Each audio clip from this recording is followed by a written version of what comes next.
and the sudden acquisition of wealth.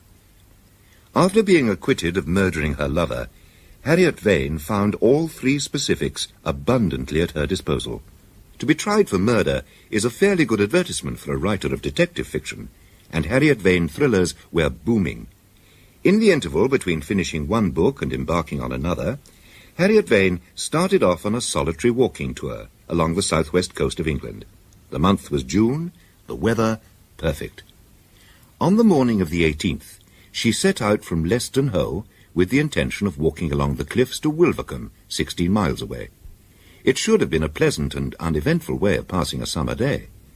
But by late that afternoon, Harriet Vane was to be seen hurrying along the Wilvercombe road in search of help. When help finally arrived, it was in the unlikely shape of a spindly figure clad in stout walking boots and a pair of flapping shorts. As they drew close, Harriet hailed him imperiously. I say. Good afternoon. Excuse me, can you tell me where I can get hold of someone with a car or a telephone? It's frightfully important. Oh, I'm afraid I can't tell you. You see, I'm a stranger here myself. Well, could you... That is, you see, there's a dead man on the beach back there. No, really.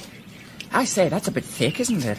A friend of yours? Certainly not. I don't know him from Adam, but the police ought to know about it. The police? Oh, yes, of course, the police. Well, you'll find them in Wilvercombe, you know. There's a police station there. I know, but that's some miles away, and the body's right down near low water mark. If I can't get somebody along pretty quick, the tide may wash him away. The tide? But it might be going out, mightn't it? It might, but it isn't. It's been coming in since 2 o'clock, haven't you noticed? Well, no, I can't say I have. I'm short-sighted, and I don't know much about it. I live in London, you see. The name's Perkins. I'm on a hiking holiday. Yes, I'm afraid I can't quite see what I can do about it. There don't seem to be any police about here, do there? Well, if you meet anybody, would you mind telling them about it? A man on the beach with his throat cut. His throat? Yes, near some rocks they call the Grinders. But who cut his throat? How should I know? I should think he probably did it himself. Yes, oh, naturally, yes. Yes, otherwise it would be murder, wouldn't it? Well, it may be murder, of course. Oh, I shouldn't think so, should you? You never know. If I were you, I'd be getting along quickly. A murderer may be somewhere about, you know. Oh, good heavens. But that would be awfully dangerous. Perhaps I should come with you till you find a telephone. To protect you, you know, and that sort of thing. As you like. If only we knew how far it is to the next village. That'd be Darley. But I don't know if there's a telephone there. Well, it's our only chance. Oh, I say, what about that man? Coming down the lane. Look over there with the camping equipment. Let's ask him. What? Oh, I don't suppose he'll know any better than we do. Well, I'll go over and ask him anyway. I say, could you tell me how near we are to Darley? Darley?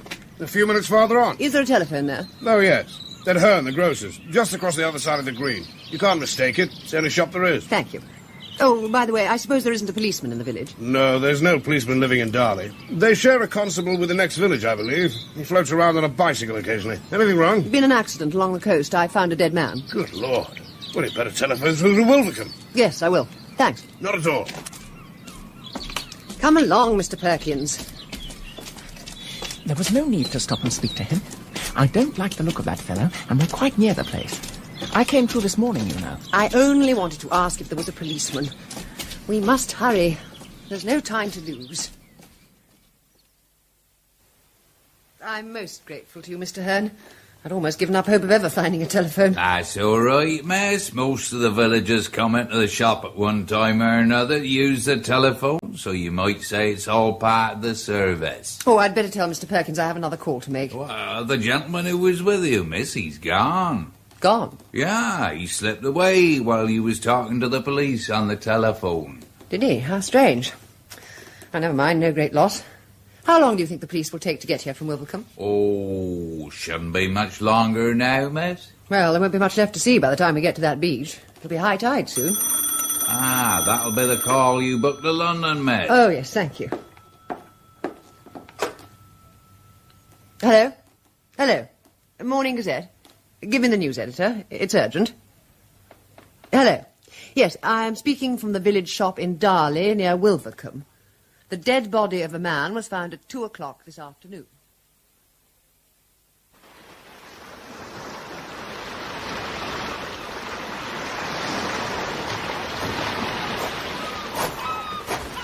And that's the place, is it, miss? Yes, that's the place, Inspector. The tide's in now, but when I was here, there was a large rock just over there. That'll be the Flatiron.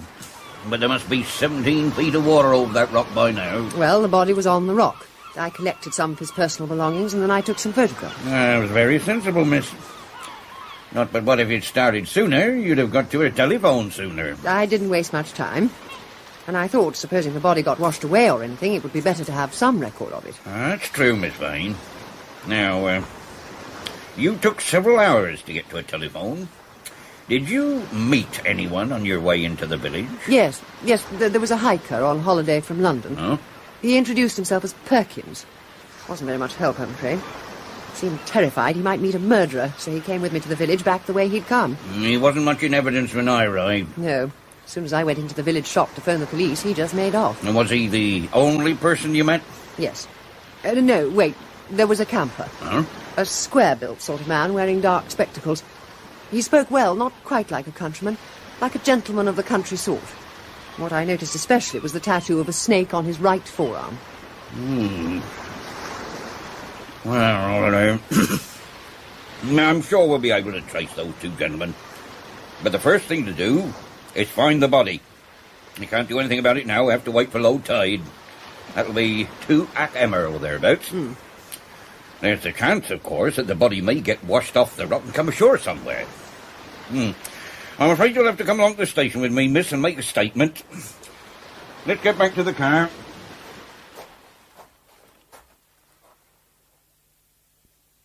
And then there's the personal effects, of course. And make a note of these, Sergeant. Yes, sir.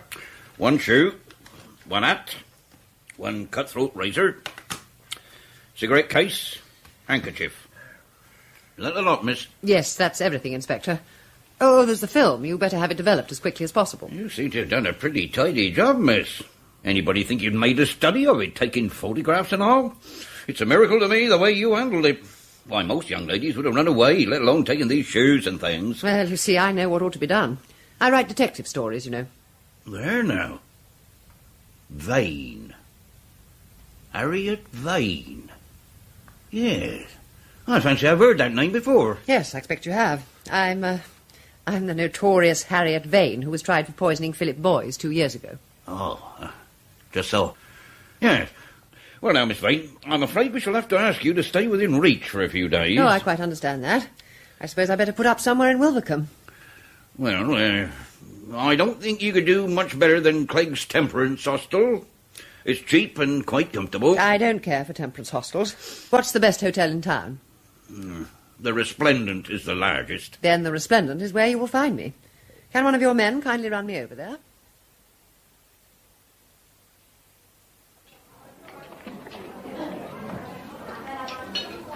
Waiter, some more coffee, please. Yes, miss. Good morning, Sherlock. Where is the dressing gown? How many pipes of shag have you consumed? The hypodermic is on the dressing-room table. Peter, how in the world did you get here? Car. Settled in at the Hotel Bellevue an hour ago. Have they produced the body yet? Who told you about the body? I nosed it from afar, old thing. Where the carcass is, there shall be eagles gathered together. May I join you over coffee? By all means. Where did you come from? From London. Like a bird that hears the call of its mate. I didn't call. I didn't mean you. I meant the corpse. But still, talking of mates, will you marry me? Certainly not. I thought not, but I felt I might as well ask the question. Did you say that they had found the body? Not that I know of. Well, I don't expect they will then for a bit. There's a regular sou'wester blowing great guns. Tiresome for 'em. You can't have an inquest without a body. You must produce the body, as it says in the Half His Carcass Act. No, but really, how did you hear about it? Salcombe Hardy rang me from the Gazette. Said my Miss Vane had found a corpse, and did I know anything about it? I said I knew nothing about it, and the Miss Vane was unhappily not mine. Yet. So I buzzed off, and here I am. I brought Salcombe Hardy down with me. I expect that's what he really rang me up for. Smart old bird, Sally. Always on the spot. He told you where to find me, I suppose. Yes, he seemed to know all about it. I was rather hurt. Fancy having to ask the Gazette where the pole star of one's own heaven has gone to. How do these things get into the papers? I rang them up myself. First-class publicity, you know, and all that. So it is. Rang them up, did you, with all the gory details? Naturally, it was the first thing I thought of. You're a woman of business. But look here, beloved. Bearing in mind that I'm a corpse fan, don't you think you might have let me in on the ground floor? All the details, please. I'm tired of giving details. Tell me all here and now, and I will organise your publicity for you. Very well. I tell thee all I can no more. I'd set out from Leston Hoe with the intention of walking along the cliffs to Wilvercombe. It's a beautiful road, and it was virtually deserted. Anyway, I'd covered about 8 miles when I decided it was time to stop for lunch. What time was that exactly? Just 1 o'clock. I looked at my watch. As you came along the cliffs, you could see the whole shore? Yes, including the rock where I found the body. Was anybody on the rock then? I really don't know. I was thinking about my grub, you see, and I was really looking about at the side of the road for a suitable spot to scramble down the cliff. My eyes weren't focused for distance. I see. Well, it's rather a pity in a way. Yes, it is. But I can tell you one thing. There was nothing moving on the shore. I distinctly remember thinking that the beach seemed absolutely and gloriously deserted. Perfect spot for a picnic. I'm positive there wasn't a living soul walking or standing or sitting anywhere within eyeshot. And then? Then, I'm afraid, I dozed off. I've been reading Tristram Shandy. The pace of Tristram Shandy is not so swift as to keep the faculties working at high pressure, what? How long were you asleep? About half an hour. When I woke, I looked at my watch again. What woke you? A seagull squawking round after bits of my sandwiches. That makes it 2 o'clock. Yes. Now, what about the corpse? Were there any wet stains on the shoes? No, I'd have noticed that, because I took one of his shoes with me as evidence. Therefore, he went dry shot to the rock. So, we only have to find out exactly when the sand on the landward side of the rock is uncovered, and we can tell pretty close what time our victim got to the rock. Of course, how stupid of me. Well, we can easily find that out. Tell me about the rock and the position of the corpse. It's very big, about 10 feet tall, roughly triangular in shape. As I said, at first I thought there was seaweed on it, but when I approached the rock, I began to realise it was the figure of a man. I climbed up and, well, his throat had been cut from ear to ear. Once I'd got over the first shock, I collected some articles of clothing and took some snaps, so at least there'd be something to show to the police if the body were to be washed away. So I took his hat, a handkerchief, a shoe, his cigarette case, and... Oh, yes, then I realised there must be a weapon. No weapon, no suicide. Exactly. Well, the water was about 18 inches deep at the base of the rock by this time, but I felt around just under where he might have dropped a weapon, and I found a cut-throat razor. That was about as much as I could do, really. Oh, yes, I tried to take his gloves off, but, well, they were rather stained with blood, and I'm afraid I found it too distasteful. And at the moment you were on the rock, there was nobody within sight? Not a single soul, except a man in a boat. Ah, a boat. Now, supposing the boat had come in when the tide was out and the occupant had walked or waded up to the rock. That's possible, of course. The boat was some way out. It all seems to depend on when the corpse got there. We must find that out. You're determined it should be murder. Well, suicide seems so dull. And why go all that way to commit suicide? Why not? Much tidier than doing it in your bedroom. Aren't we beginning at the wrong end? If we knew who the man was, we might find he'd left an explanatory note behind him to say why he was going to do it. I dare say the police know all about it by now. Possibly. What's worrying you? 2 things. First, the gloves. Why should anybody cut his throat in gloves, The second point that troubles me is the weapon. Salcombe Hardy tells me the corpse had a beard. That's right. Well, why should a gentleman with a beard sport a cut-throat razor? Bought for the purpose. Yes, after all, why not? My dear Harriet, I think you're right. The man cut his own throat, and that's all there is to it. Yeah, I'm disappointed. Is disappointing. Can't be helped. Hello, here's my friend the inspector. Good morning, Miss Vane. I thought you might like to see how your snaps have turned out.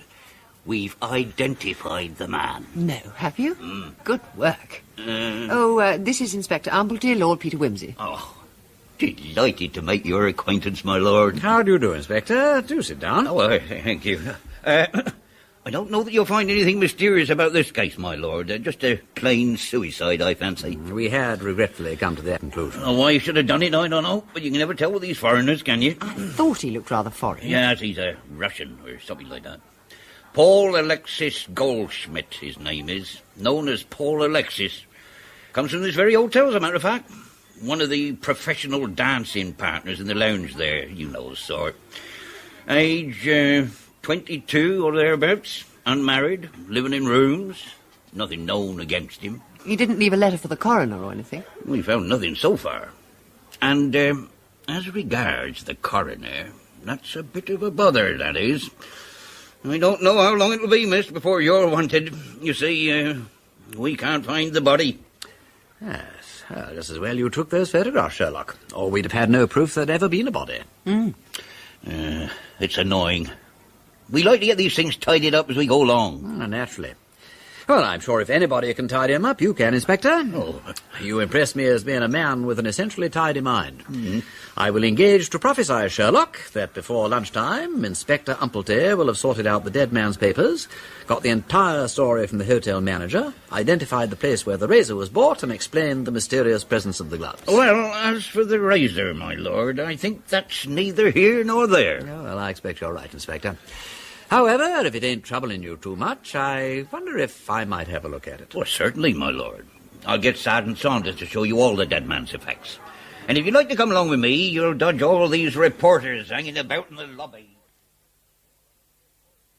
This is the razor found by the young lady, my lord. Ah, thank you, Sergeant. Has it been examined for fingerprints? Oh, yes, my lord. Any result? Well, I couldn't exactly say, my lord, but I believe not. Well, anyway, one's allowed to handle it, what? Ah. Well, apart from a slight crack in the ivory handle, it seems to show no very striking peculiarities. If there's any blood left on it, it'll be hanging about in the joint. The sea seems to have done its work pretty thoroughly. Ah, hat. Fair to middling, but not exclusive. Cranial capacity on the small side. Shape, a little more emphatic than is quite necessary. Brilliantine. Ordinary stinking variety. Deduction, not wealthy, but keen on personal appearance. Do we conclude that the hat belongs to the corpse? Yes, I think so. The brilliantine corresponds all right. Cigarette case. Ah, now this is different. 15-carat gold. Plain and fairly new, with monogram PA. And containing 60 risk. Yeah, the case is pucker, all right. Probably a gift from some wealthy female admirer. Handkerchief. Silk, but not from Burlington Arcade. Colour beastly. Laundry mark. Laundry mark's all right. Wilvercombe Sanitary Steam Laundry. Mark OK for this fellow Alexis. Now for the shoe. Nearly new. Thin sole, foul colour, and a worse shape.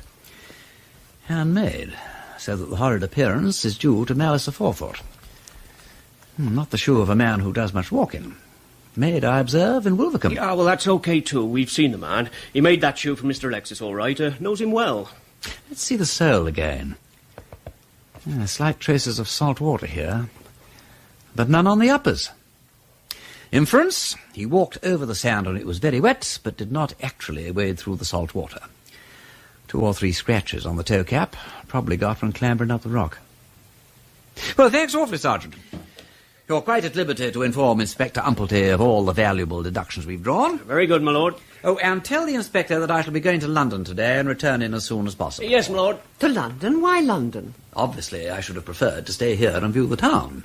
But let us make our way to the lounge of the Bellevue, order some refreshments, and I shall explain all. Isn't it a little early for refreshments? It is, to be sure, a little early, but I always drive more mellowly on a pint of beer. Shall we go? Now, Harriet, you will have observed that the razor is an instrument of excellent and expensive quality by a first-class maker, and that in addition to the name of the manufacturer, it is engraved on the reverse side with the mystic word Endicott. Yes, what is Endicott? Endicott is, or was, one of the most exclusive hairdressers in the West End. He will, or would, hardly condescend to shave anybody who has not been in Debrett for the last 300 years. Well, consider first of all the anomaly of the man who buys his razor from Endicott's and yet wears the regrettable shoes and mass-production millinery found on the corpse. Could a man who is shaved by Endicott possibly deliberately order, shoes of that colour and shape? A thing at which the imagination boggles. But to leave that distressing subject and come back to the razor, that razor has seen a good deal of hard wear. It has been reground a considerable number of times. Our really first-class razor needs very little in the way of grinding or setting, providing it is mercifully used and kept carefully stropped. Therefore, either the man who used it was very clumsy and careless about using the strop, or his beard was abnormally stiff, or both. Probably both. I see. Well, I didn't know all that. But I suggest that a young man who had so much difficulty with his razor would be more likely to have changed over to a safety and used a new blade every few days. However, the first thing to do is to trace old Endicott and find out from him whether it was possible for one of his razors to have been sold later than 1925. Why 1925? Because that was the date at which old Endicott sold his premises and retired with varicose veins and a small fortune. But he might have sold the stock. That's what I want to find out. I'll have to be off now, and while I'm about it, shall I see about getting a marriage license? Don't trouble, thank you. Very well, I just thought I'd ask. I say, while I'm away, how would it be if you put in some good work with the other guests here? You might get hold of some gossip about Paul Alexis. It's very good of you to come up to my room like this, Miss Vane. I saw you with the police and all those reporters were talking and... You see, the hotel manager wouldn't tell me anything. I'm sorry, my name is Weldon, Mrs. Weldon. I've been staying in the Resplendent for some time now. Mr. Greeley, that's the manager, he knows me very well. It's all right, Mrs. Weldon. I suppose it's about... Yes, about Mr. Alexis. The chambermaid told me a horrible story. Oh, Miss Vane, please tell me what happened. I'm afraid something rather beastly has happened. You see, I was down on the shore yesterday afternoon and I found a man lying there dead. And I'm dreadfully afraid it's Mr. Alexis. That's what I heard. Was it... Do you know, a heart attack? I'm afraid not, no. They seem to think he did it himself. Oh, he couldn't have. He couldn't have. He was so perfectly happy. He couldn't have done anything like that.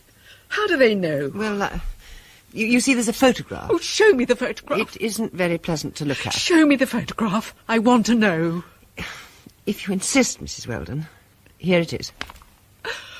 Oh, God. Oh, God. I'm very sorry. Oh, Paul. Come and sit down. Have a cigarette. Oh, thank you. You're very kind. I'm afraid I'm giving you a lot of trouble. Not a bit. I only wish I could help you. You can. Oh, if only you would. I'm sure you're clever. You look clever. I'm not clever. I do wish I was. I think I should have been happier if I'd been clever. It must be nice to do things. Yes. Perhaps an occupation of some kind is a good thing. But of course I was never brought up to that. I've lived for my emotions. I can't help it. Of course, my married life was a tragedy, but that's all over now. And my son, you might not think I was old enough to have a grown-up son, my dear, but I was married scandalously young. My son has been a sad disappointment to me. He has no heart, and that does seem strange, seeing that I'm really all heart myself. Suppose you tell me exactly what you want done, Mrs. Weldon. Oh, yes, of course. You see, Miss Vane, I know absolutely that poor Paul couldn't have done anything rash. He couldn't. He was so utterly happy with me and looking forward to it all. To what? Why, to our marriage. Marriage? Yes, in a fortnight's time. Oh, we were so happy, like children. From the very first night I visited the hotel, we seemed to be drawn together. He was lonely too. We were both exiles in our own way. Oh, yes, he came from Russia, didn't he? Yes, as a tiny boy, poor little soul. He was really a prince, you know. But he never liked to say too much about that. Just a hint here and there. He felt it very much, being reduced to being a professional dancer. Of course, yes. You didn't have any misunderstanding or anything that might have led him to... No, we danced together that last night, and he whispered to me there was a great and wonderful change coming into his life. He was all eagerness and excitement. He danced so wonderfully that night. He said, I may have to go away tomorrow, but I can't tell you yet where or why. We got engaged in February, but he suggested putting the wedding off till June. He felt that we ought to wait and try to overcome my son's opposition. You see, Paul's position made him very sensitive. I'm rather well off, and of course he hadn't a penny, poor boy, and he always refused to take any presents from me. How long had he been in England? Only a few years. He came here from America, you see, after his adopted parents died there. They gave him their own name of Goldschmidt. I suppose he went to school somewhere. Oh, yes. He went to an ordinary state school in New York with those poor little East Side children. But he hated it. They used to laugh at him because he was delicate. They were rough with him, and once he got knocked down in the playground, and he was ill for a very long time. Then later he became a dancer? Yes, he worked very hard at it. But he had some trouble in one of his knees, arthritis or something, and he was afraid it would get worse and cripple him. Oh, dear. It seems we were fated to meet, and now... Oh, we were both so sad and lonely. We were going to be happy together. It's frightfully sad. I suppose Mr. Alexis was very temperamental. If you mean that he did this awful thing himself, no, never. I know he didn't. You do realise, Mrs. Weldon, don't you, that if he didn't do it himself, then somebody else must have done it? Yes, and I'm sure somebody else did do it. I'm sure of it, Miss Vane. I'm sure.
Reflected nearly so complicated and interesting a problem as any of the situations she so successfully described in her best-selling detective novels.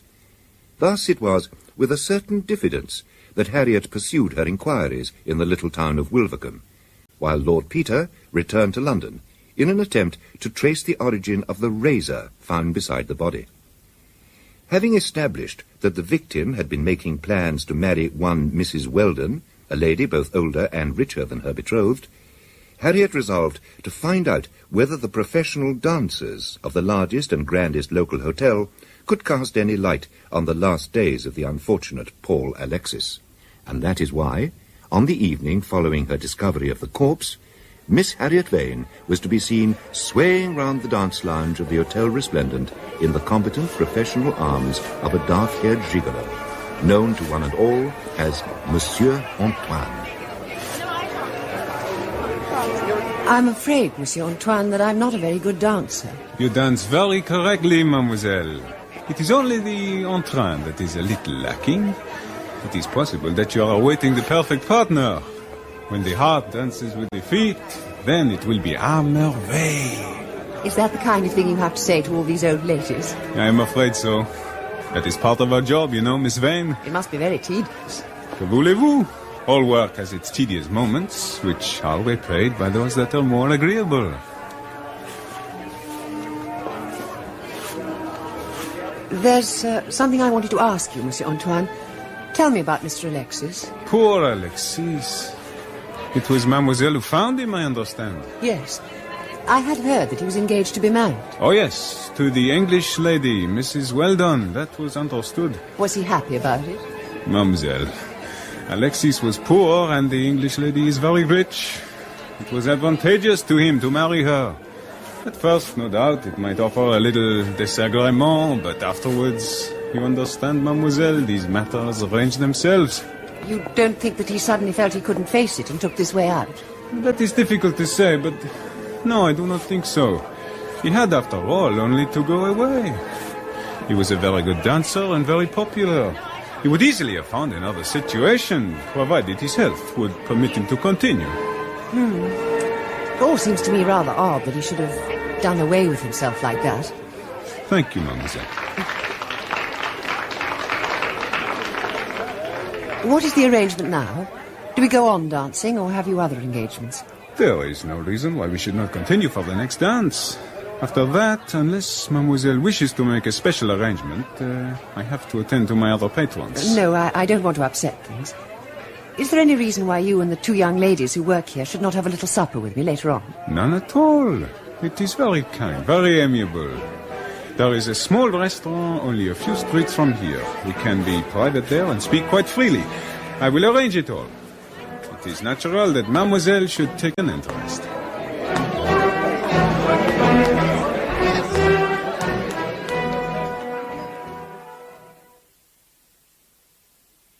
And then, you see, of course, Alexis had a girl as well. Oh, did he? Tell me about her, Doris.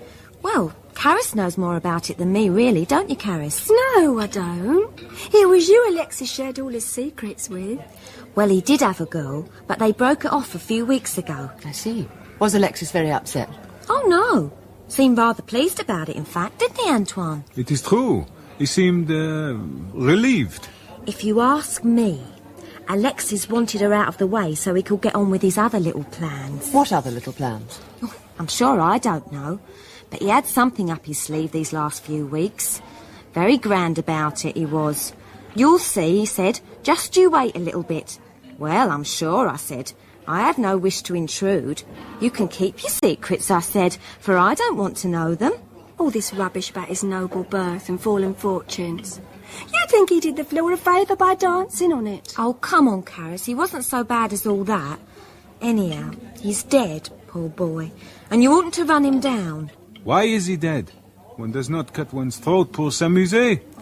That's another thing I can't make out. He hadn't the nerve to do a thing like that. Why, he was terrified of pricking his little finger. You needn't frown like that, Doris. Alexis was a regular namby-pamby, and you know it. You used to laugh at him yourself.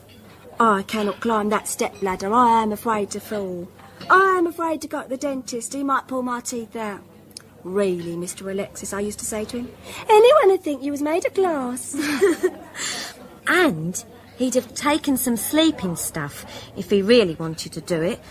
But cutting his throat with a razor, no, he'd never do that. That's awfully interesting. By the way, did he have anything the matter with his skin? I mean, did he always have to wear gloves or anything of that sort? Oh, no. The gigolo must not have things the matter with his skin. That would not do at all. He said his skin was sensitive, and that's why he didn't shave. Did Alexis have a razor at all? I cannot tell. Do you know Doris? Me? I like that. Alexis wasn't my fancy man, you know. I'll ask Layla Garland. She ought to know. His mistress. Yes, ask her, Doris. That is of importance. I have not thought of that. Mon Dieu. You've told me a lot of interesting things. I'm very much obliged to you. And I'd be still more obliged if you didn't mention that I'd been asking you. Listen, mademoiselle. We know how to be discreet. Ma foi, if we did not, we should not keep our jobs, you understand. We have eyes and ears, mademoiselle, but we say nothing. It is our business to say nothing.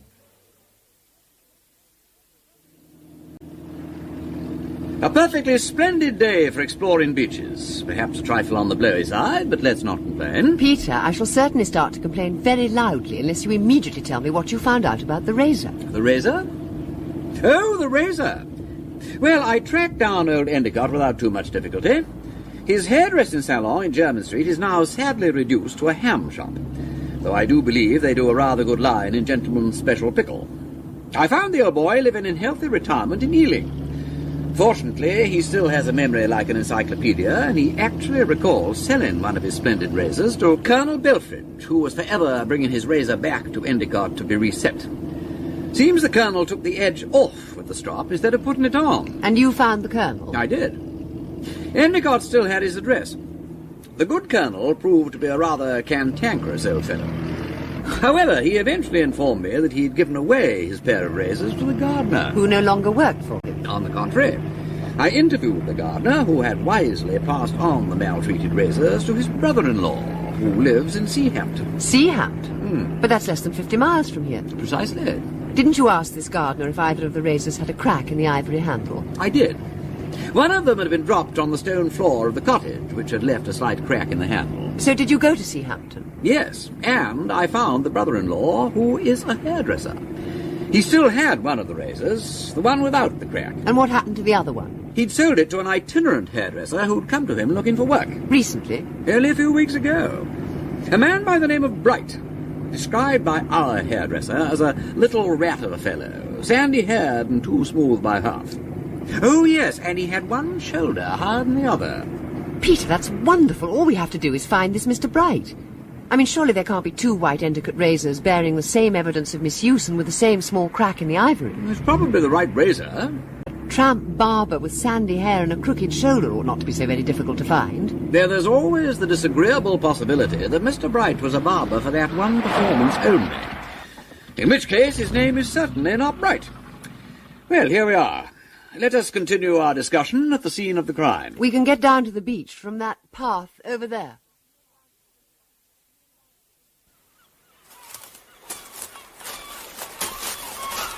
There's the rock where I found the body. The Devil's Flatiron. Right. Now, the thing we want to get is the time of the death. Well, the police are quite clear about how Alexis came here, and there doesn't seem to be any doubt in the matter, which is a blessing. There's a train from Wilvercombe that stops at Darley Halt on Thursdays at 10:15 to take people into Heathbury Market. Alexis travelled by that train and got out at the halt. He was pretty conspicuous with his black beard and his natty gent's outfitting. Witnesses? Yes, lots. Uh-huh. The guard on the train, 3 or 4 of his fellow travellers, and the booking clerk remembers him at Wilvercombe. And there's a first-class return ticket from Wilvercombe to Darley Halt that was never given up and never accounted for. A return ticket? Well, that seems to knock the suicide theory on the head. Well, one wouldn't make an intending suicide take a return ticket in a book, but real people are different. Let us merely note the return half of the ticket as something that needs explaining. Now, if the train gets into Darley Halt at 10:15, and allowing Alexis the moderate pace of 3 miles an hour, then he can't have got to the Flatiron later than, say, 11:45. Now, stop a minute. How about the tide? When was low water on Thursday? At 1:15. I've been into all that. At 11:45, or very shortly after, our friend could have walked out dry-shod and sat on it. Good. We know he did go out dry-shod, so that all fits in nicely. What next? Well, what? Whether he cut his own throat or whether somebody cut it for him, when did he die? Ah, it's an awful pity we've lost the body. Even if it turns up, it won't tell us a thing. It wasn't stiff, of course, when you saw it, and you say you can't tell if it was cold. If there'd been a block of ice on that rock at the time, you could have boiled eggs on it. Tiresome, tiresome. Now, wait a minute. The blood. Now, how about that? Did you notice whether it was a sort of jelly of white serum with the red part at the bottom or anything? It wasn't. It was liquid. It was what? Liquid. When I put my hand into it, it was quite wet. Great Scott! Was it in a hollow on the rock? I mean, could it have been mixed with seawater? No, listen, it was quite liquid everywhere. It dripped out of his neck, and when I tried to take his glove off, the leather wasn't stiff, it was soft and wet. His hand had been lying right under his throat. Good Lord, but... That was the left hand. The right hand was... Yes, I know. That doesn't matter now. It's the blood. Do you realise that if the blood was still liquid, he can only have been dead a few minutes? Oh, what a fool I am. I ought to have known that. And I thought I was deducing things so nicely. He couldn't have been bleeding slowly to death for some time, I suppose. With his throat cut to the neck bone? Dear child, pull yourself together. Now, look here. Blood clots very quickly. More quickly, of course, on a cold surface. In the ordinary way, it'll clot almost instantaneously on exposure to the air. I dare say it might take a little longer on a hot surface, like the rock you described so graphically, but it couldn't take more than a few minutes, say 10, to give it an outside limit. 10 minutes? Oh, Peter, that noise that woke me up, I thought it was a seagull's cry. They sound so human, but suppose it was... It must have been. When was that? 2 o'clock. I looked at my watch. And I shouldn't think it took me more than 10 minutes to reach the rock, but... I say... Well, how about your murder theory? That's done it in absolutely. If Alexis was murdered at 2 o'clock and I was there 10 minutes after, what became of the murderer? Oh, hell. Harriet, dear, sweet, beautiful Harriet, say you were mistaken. We can't be wrong about the murder. I've staked my reputation with Inspector Umplety that it couldn't have been suicide. Say that the blood was clotted. Or say at least that there were footprints you overlooked. What about the boat you saw? Well, there was a boat, but it wasn't within hail, because I hailed it. What do you mean, not within hail because you hailed it? If the murderer was in the boat, naturally he wouldn't have put back if it had hailed sweet potatoes. What sort of a boat was it? Well, frankly, one sailing boat to me is much like any other. Yeah, well, never mind. We'll be able to trace it. I only wanted to know what sort of draft the boat was likely to have. You see, if the boat couldn't come right into the rock, the fellow would have had to row himself in or swim for it. And that would have delayed him a good bit. Oh, Peter, a very unpleasant thought has just struck me. You don't think the murderer could have been there, quite close, all the time, swimming underwater or something? He'd have to come up to breathe. Yes, but I might not have noticed him.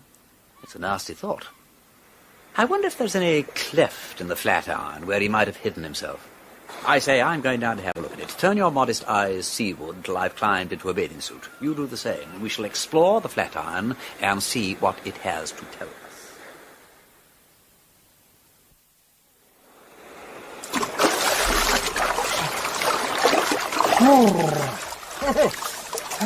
The water's damn chilly. Icy, I'd say. Where were you? On this side? On the other. I looked down on both sides of me, though. Yeah. Well, climb up on the rock, the spot where you were standing. All right. You didn't look down in this direction by any chance, did you? No, I don't think so. I came round in that direction and groped about under the rock. Uh-huh. There were about 18 inches of water. And that's the spot where I found the razor. Here? No. There. There? Yes. Yeah. Well, there are about 5 feet of water now, I should think. Can you see me from where you're standing? No, there's a bulge in the rock. Well, I'm standing in a little niche. It's about the size of a coffin. Beautifully screened from all sides except the sea. How horrible. The man must have been in there all the time. Well, I think it's more plausible than the boat idea. Mind you, it's a trifle cramped in here. Might be all right if you're not too vulgar big. Bright. I'm glad you think so. I mean, Bright. The man who bought the razor. Didn't the hairdresser say he was small? So he did, Joe. What up to you?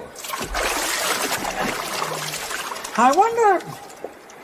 Oh, I say, I found something. Look, come down and have a look at this. What is it? Well, it's a ring. Sort of thing you tie boats up to, driven right into the rock. Where? Well, it's underwater. It feels smooth and new, not corroded. Does that help your boat theory at all, I wonder? I don't know, I'm getting cold. Let's swim about a bit and then get dressed and discuss it. Right.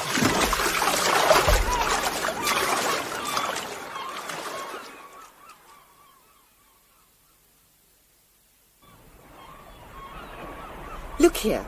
If you were a murderer and you saw an interfering woman pottering about among the evidence and then going off in search of help, what would you do? Leg it in the opposite direction. Then you think that when I'd gone, the murderer just totted off home to Leston Hoe? Unless he went along the main road to Wolvercombe and then doubled back again so as to pretend that he'd just come from Wolvercombe. Then I'd have met him. Well, suppose you did. But... Oh, yes. Mr. What's his name from London? Your spineless hiker. Perkins. Yes, I wonder. Could anybody be genuinely as foolish as Perkins appeared? He was a rat of a man, too, quite small, and he was sandy-haired. And you know, I do think it was awfully funny the way Perkins just evaporated when I got to the village shop to phone the police. Good Lord. Fancy me meekly trotting along for 1.5 miles, hand in hand with a murderer. Juicy. Very juicy. We'll have to look more carefully into Mr. Perkins. Can that name be real? It seems almost too suitable. According to the police, Perkins hired a car in the village and got himself driven to Wolvercombe railway station. He is thought to have taken a train to somewhere, but the place was full of trampers and trippers that day, and so far they haven't traced him further. I adore the thought of Bright being Perkins. I say, though, how about this lopsided hunchback business? Was Perkins upright as a willow wand, or how? Not by any means. But I shouldn't have called him actually crooked, more sloppy and round-shouldered. He had a rucksack on his back, and he was walking a bit lame, as if he had a blister on his foot. Well, that would be a good way of disguising any one-sidedness in his appearance. You're always apt to hunch up a bit on the lame side. Bright Perkins is our man. We ought to get the police onto this right away. And that, Inspector, is why Bright or Perkins must be found without delay. You may say what you like, my lord, but to my mind, it was suicide for all that. And if I was a sporting man, I wouldn't mind having a bit on it. There's no harm done by tracing this fellow Bright, because if the identification of the razor is correct, that's who this Alexis must have bought it from. But there's no doubt in my mind that when the poor chap left his lodgings on Thursday, he never meant to come back. You've only got to look at the place. Everything tidied away, bills all paid up, papers burnt in the grate. You might say he'd regular said goodbye and kissed his hand to everything. No hope of recovering anything from the ashes? No, he must have torn everything into small scraps first, and then beaten the ashes into atoms with the poker. Any books or anything with writing in the fly-leaves? Just a few novels with poor Alexis inside, and some with nothing at all, and one or two paperback books written in Chinese. Chinese? Well, it looked like it. Russian, maybe. Not in proper letters, anyhow. One or two history books there was too, mostly about Russia. Any money? No. Had he a banking account? Yes, he had a small account with Lloyd's. Matter of little over £300. But he drew the whole lot out 3 weeks ago. Did he, Major? Whatever for? Wouldn't cost him all that to buy a razor. Something else, Inspector. Suppose a fishing boat had wanted to come in at the Flatiron just about low tide on Thursday. Could she do it? Oh, easy, my lord. Some of these boats don't draw more than a foot of water. You could bring her in beautifully, provided you kept clear of the grinders, and remembered to reckon with the current. A stranger might get into difficulties, what? He might, but not if he was a good seaman. We've been trying to get a line on that boat you saw, Miss Vane. I got an idea it might have been one of the Pollocks, but they're a surly lot, the Pollocks. It won't be easy to get any useful information out of them. At any rate, Inspector, I think we've got the actual time of the death pretty well fixed by now. That ought to help. Yes, my lord, but I think we're going to find that this murder stuff is clean impossible. You see, we haven't been idle either. Anyone travelling along the road between Wilbraham and Leicester has got to go through the level crossing gates near Darley. We've checked with the keeper there and investigated the bona fides of every traveller that day. And I'm quite ready to vouch for any of them personally. What about the fellow I spoke to, who was camping out along there, just beyond Darley Hall? Well, unfortunately, we haven't laid hands on that particular gentleman, though we've got inquiries out after him. He packed up and departed early on Friday morning, taking his belongings in a Morgan. He'd been camping at the bottom of Inks Lane since Tuesday, and has the name of Avelland Martin. Is that so? And he disappeared immediately after the crime? Isn't that a trifle suspicious? Not a bit. He was having his lunch at the Three Feathers in Darley at 1 o'clock, and he didn't leave till 1:30.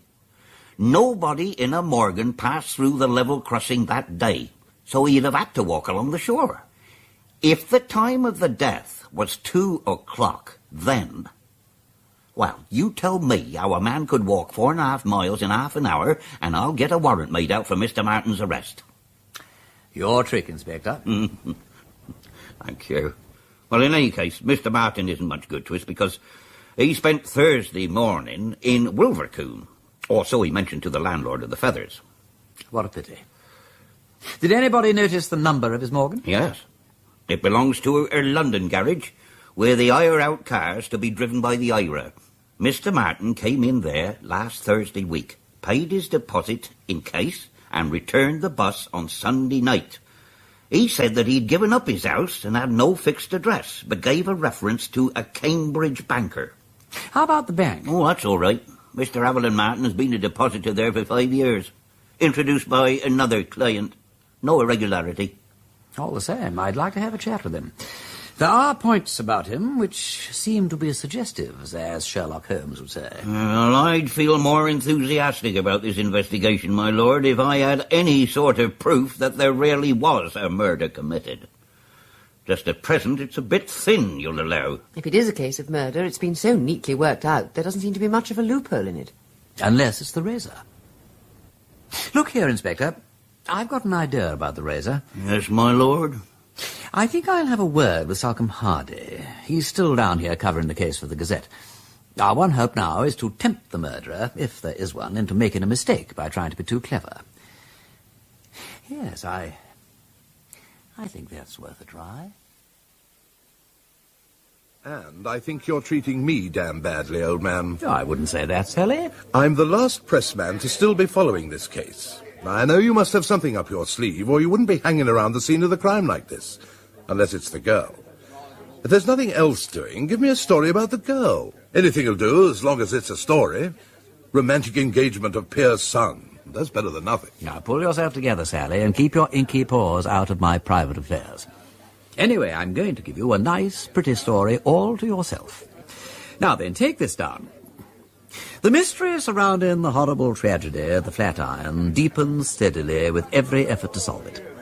Far from being a simple case of suicide, as at first seemed probable, the horrible death... All right, I can do that part on my own.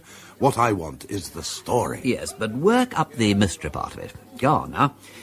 Lord Peter Wimsey, the celebrated amateur of crime detection, interviewed by our special correspondent in his pleasant sitting room at the Hotel Bellevue. Is the sitting room important? The address is. I want them to know where to find me. Right you are, go ahead.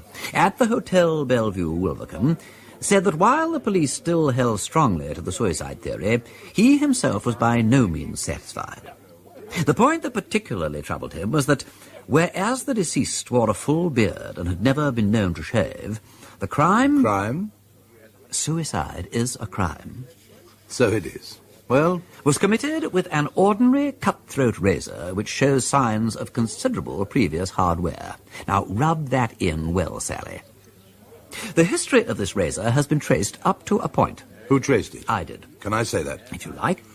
Well, that makes it better. Lord Peter Wimsey explained, with his characteristically modest smile, that he had himself been at pains to trace the previous history of the razor, a search which led him... where did it lead you, Wimsey? I don't want to tell him that. Say that the search covered many hundreds of miles. All right, I can make that sound very important. Anything else? Yes. Now, this is the important bit. Get him to put it in black lettering, you know. Not my business, sub-editor. But I'll try. To continue. Leaning over the table and emphasizing the point with an eloquent gesture of his artistic hand, Lord Peter said... The trail breaks off at the crucial point. How did the razor get into the hands of Paul Alexis? If I could be satisfied at that, the answer might at once set at rest all my doubts. If Paul Alexis can be proved to have bought the razor, I shall consider the suicide theory to have been proved up to the hilt. But until that missing link in the chain of evidence is reconstructed, I shall hold that Paul Alexis was foully and brutally murdered, and I shall spare no efforts to bring the murderer to the judgment he has so richly deserved. There. How's that, Sally? Not too bad. I can work that up into something. Oh, thank you. I might even get them to offer a reward. No, why not? Anyway, pitch it to 'em hot and strong. I will. For better, for worse, for richer, for poorer.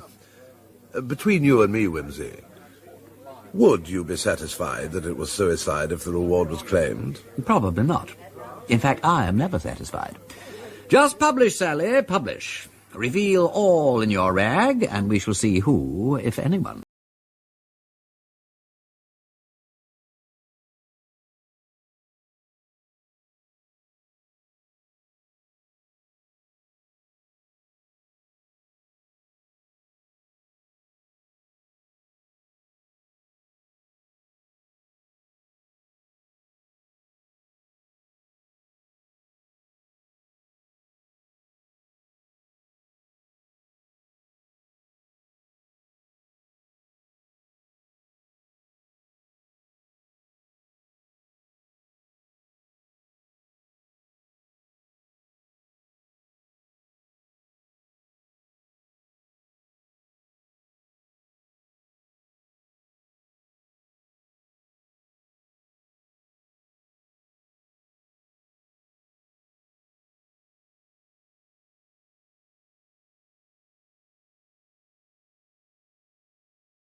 found the body of Paul Alexis on the beach near Wilvercombe, Harriet Vane had failed to prevent the body being washed out to sea by the incoming tide.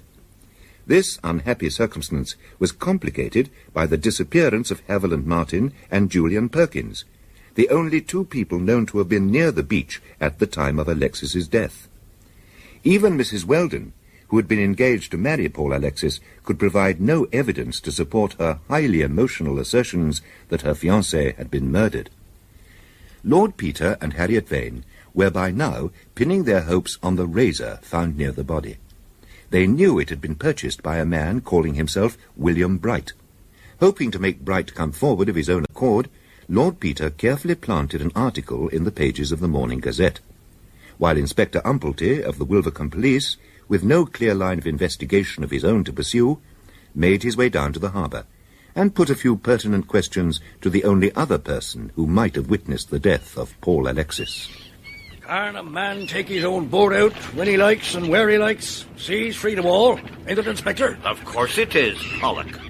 But if you were up to no mischief, why take that tone about it, What time did you get to the Flatiron? That ain't no business of yours. Police here, police there. There ain't no freedom in this blasted country. Look here, Pollock, if you've got nothing to hide, why not answer a plain question? Well, what is the question? Were I off the Flatiron on Thursday? Yes, I were. What about it? What time did you set out? About 1 o'clock. And you got to the Flatiron about 2. Well, and where's the harm in that? Did you see anybody on the shore at that time? I see a fool of a woman capering about on the beach, going on as if she was a loony. Then she runs up to the Flatiron and starts messing about there. Was there anybody on the Flatiron? There was a chap lying down, at least. It looked so. And then? Well, then she starts a-yowling and waving her arms. Well? Well, what?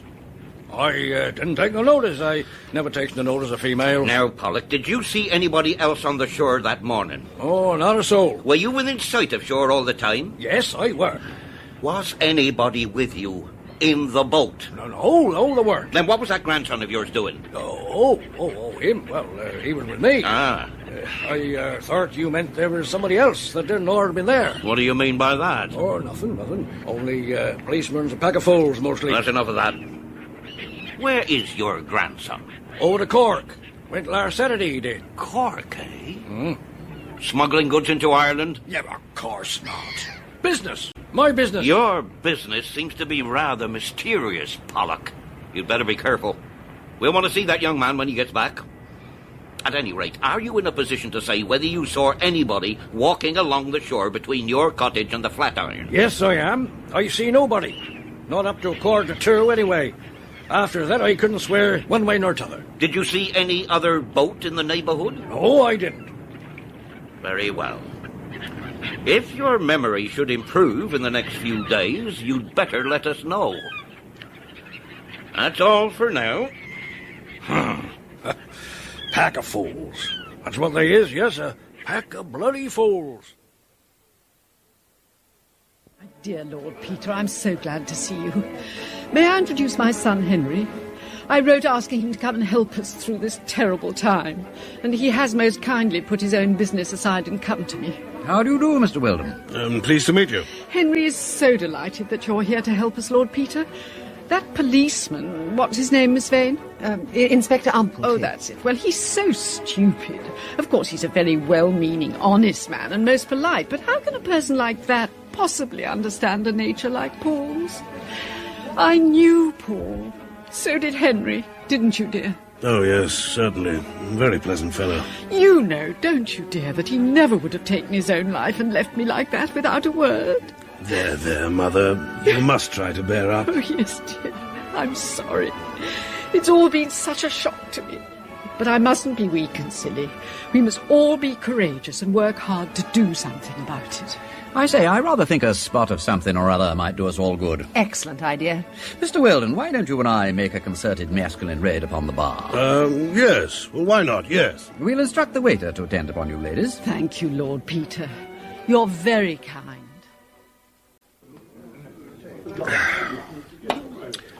Of course. Bit of a staggerer for the old lady, this. Yes, I can imagine. Takes it hard. Between you and me, it's all for the best. How's a woman of her age going to be happy with a fellow like that, eh? She's 57 and she's a day. Makes a chap look like a bit of a fool when his mother proposes to give him a 20-year-old lounge lizard for a step-papa. All over now, anyway. Suppose the chappie did do himself in, didn't he? It rather looks like it, yes. Couldn't face the prospect, eh? All his own fault. You can't trust these foreigners. Like collies. Lick your boots one minute and bite you the next. Don't like collies myself. Give me a good bull terrier any day. So frightfully British and all that, what? Thought I'd better push along and cheer Mother up. Stop all this nonsense about the fellow being murdered. Enough to send the old dear clean off a rocky, you know. Once they get those notions in their heads, it's a job to get rid of them. She's taken a notion that you and that Vane girl are encouraging her. Really? Now, take it from me, old man. That kind of thing won't do at all. Won't it? I see your game, all right. You're nuts on this kind of thing, and it's all a darn good advertisement, and it gives you a jolly good excuse for barging around with a Harriet Vane girl. That's quite all right, but it's not quite the game to go playing my mother up, if you see what I mean. So I thought I'd just give you a hint. You won't take offence? I'm quite ready to take anything I'm offered. Eh? Oh, I see. That's good. That's good. What was yours? Martel 3-star. Here, Johnny. Same again with this gentleman. You misunderstand me. Oh, come on. Another little spot won't do you any harm. No, thank you. No? Well, if you won't, you won't. Well, at least we understand one another now, eh? I think I understand you perfectly. Good. Glad to have this chance of putting you wise. Whole thing's a nuisance, of course. Suppose we shall be stuck here now till they found the body. Don't like these beastly watering places. Suits you all right, I dare say. I like a bit more open air and none of the jazz and dinner jackets. You're quite right. You think so, eh? Well, I was putting you down for something more in the West End line. But I suppose you're a bit of a sportsman, too. Hunting, fishing, that sort of thing, eh? I hunted pretty regularly with the Quorn and the Pytchley at one time, and I shoot and fish a bit. Our headquarters is down in Norfolk, Duke's Denver, on the borders of the Fen country. Oh, yes, of course. I live in that part of the world myself. Huntingdonshire, not far from Ely. Yeah, I know that part pretty well. Flattish, of course, but uncommonly good sort of soil. Nothing in farming these days. Look at all this Russian wheat they're dumping in. As if things weren't bad enough already. You're lucky.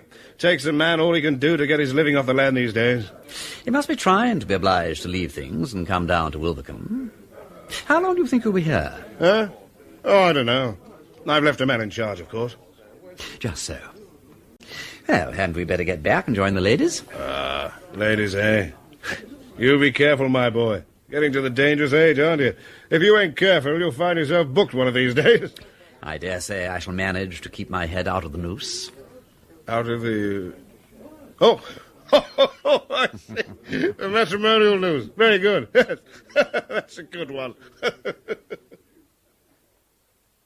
Well, Harriet, what did you make of Mr. Henry Weldon? His manners are dreadful, and I don't think his brains are much to write home about. No, that's just it. Just what? Well, why is he here? Sudden spasm of filial affection? His mother thinks so. Do you think so? Possibly. Or more likely, he doesn't want to get on the wrong side of her. It's her money, you know. He's very like her, isn't he? Very.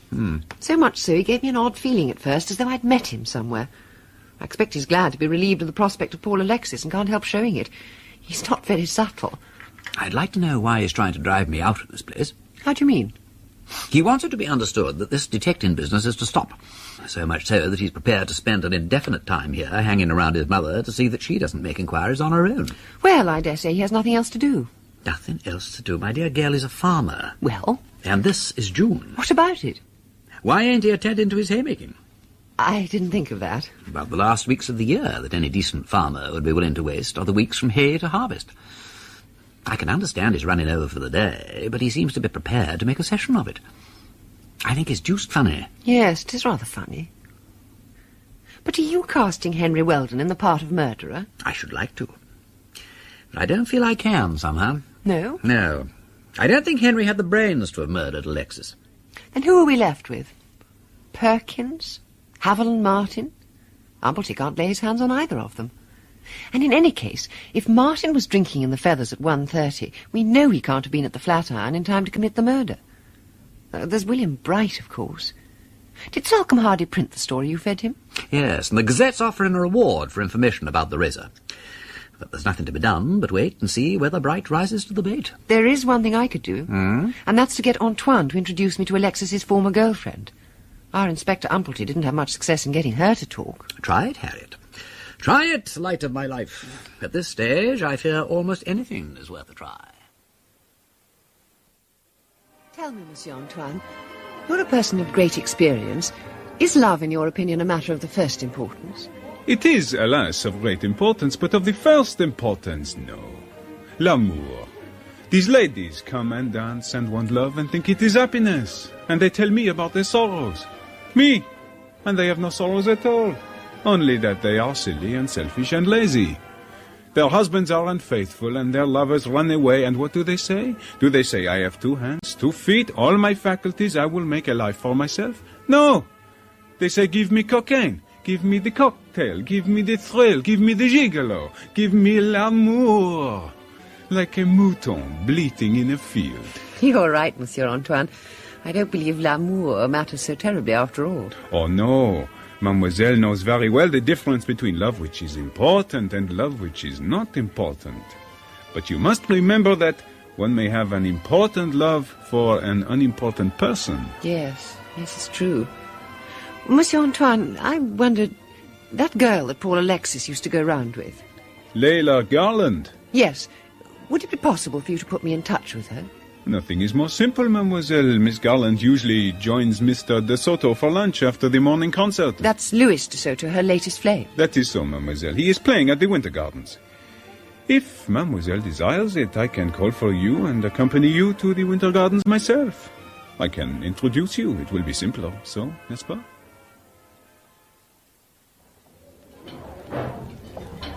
Well, Miss Vane, of course Paul Alexis was a terribly nice boy, but he was really too romantic altogether. He was so terribly timid and lonely. But when Louise came along, I realised at once where my affections really lay. I was all the more sorry about it because poor darling Paul... Yeah, not darling, honey. Oh, of course not, Louise. Only the poor thing is dead. Anyway, I was sorry because poor Paul seemed to be terribly worried about something. But he didn't confide in me, and, well, what is a girl to do if a man won't confide in her? How long ago did he start being worried? Oh, let me see, I think it was about 5 months ago. Yes, it was. I mean, that was when the letters started coming. Letters? Yes, long letters with foreign stamps on them. I think they came from Czechoslovakia or one of those queer places. It wasn't Russia, anyway, because I asked him and he said no. Miss Garland, have you told anybody else about these letters? No. Well, you see, Paul always said it would do him harm to have them mentioned. He said the Bolsheviks would kill him if anything got out. But I don't believe it was the Bolsheviks at all. No, it doesn't seem likely, does it, honey? No, Louise, it was just stupid, him expecting me to swallow that. But I really think in your place, Miss Garland, I'd have felt justified in finding out who the letters were from. Oh, well, as a matter of fact, Miss Vane, I did take a tiny peep once. I thought I owed it to myself. But they were all nonsense. You couldn't make out a word of them. Were they in a foreign language? Well, I don't know. They were all in printing letters, and some of the words hadn't any vowels in them at all. You couldn't possibly pronounce them. It sounds like a cipher. Yes, Antoine, that's what I thought. How often did they come? Oh, about once a week, sometimes oftener. He kept them locked up in a little box. He used to answer them, too.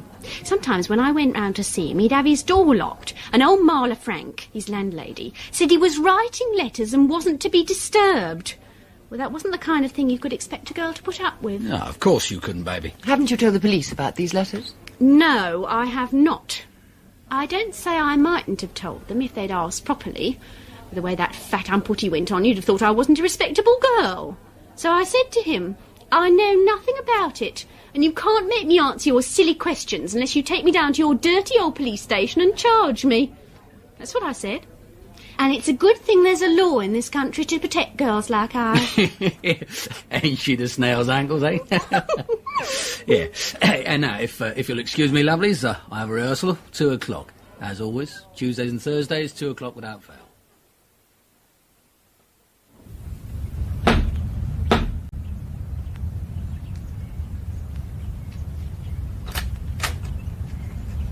Yes?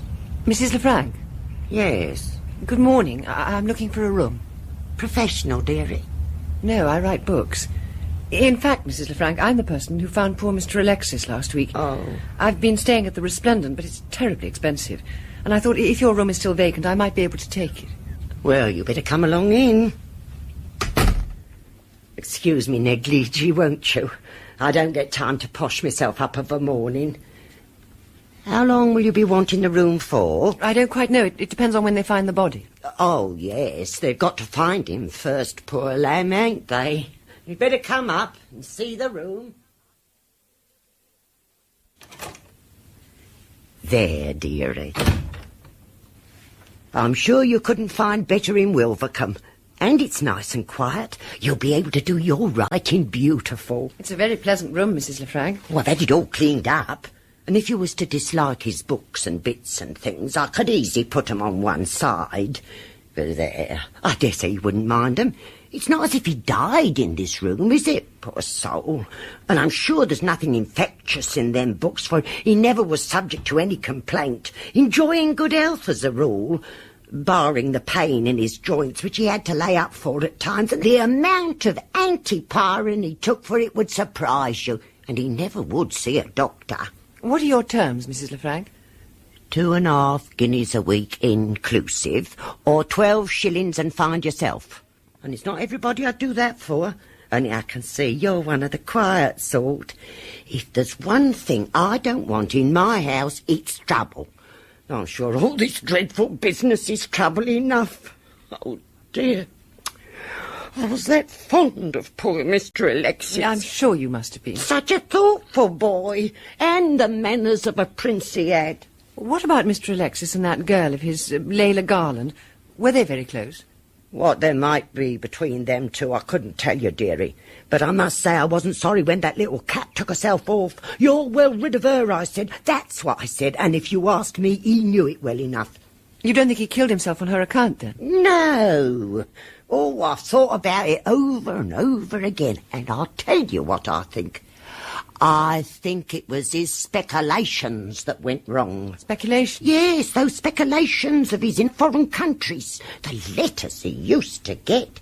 He used to say, Ma, when my ship comes in, I'll give you a tiara stuck full of diamonds and make you housekeeper to royalty. When did the last of these letters arrive?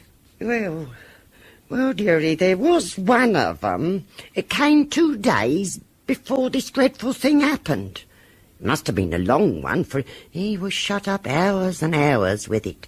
I heard him about in his room all night, burning his papers he was, and in the morning he gave me his week's money.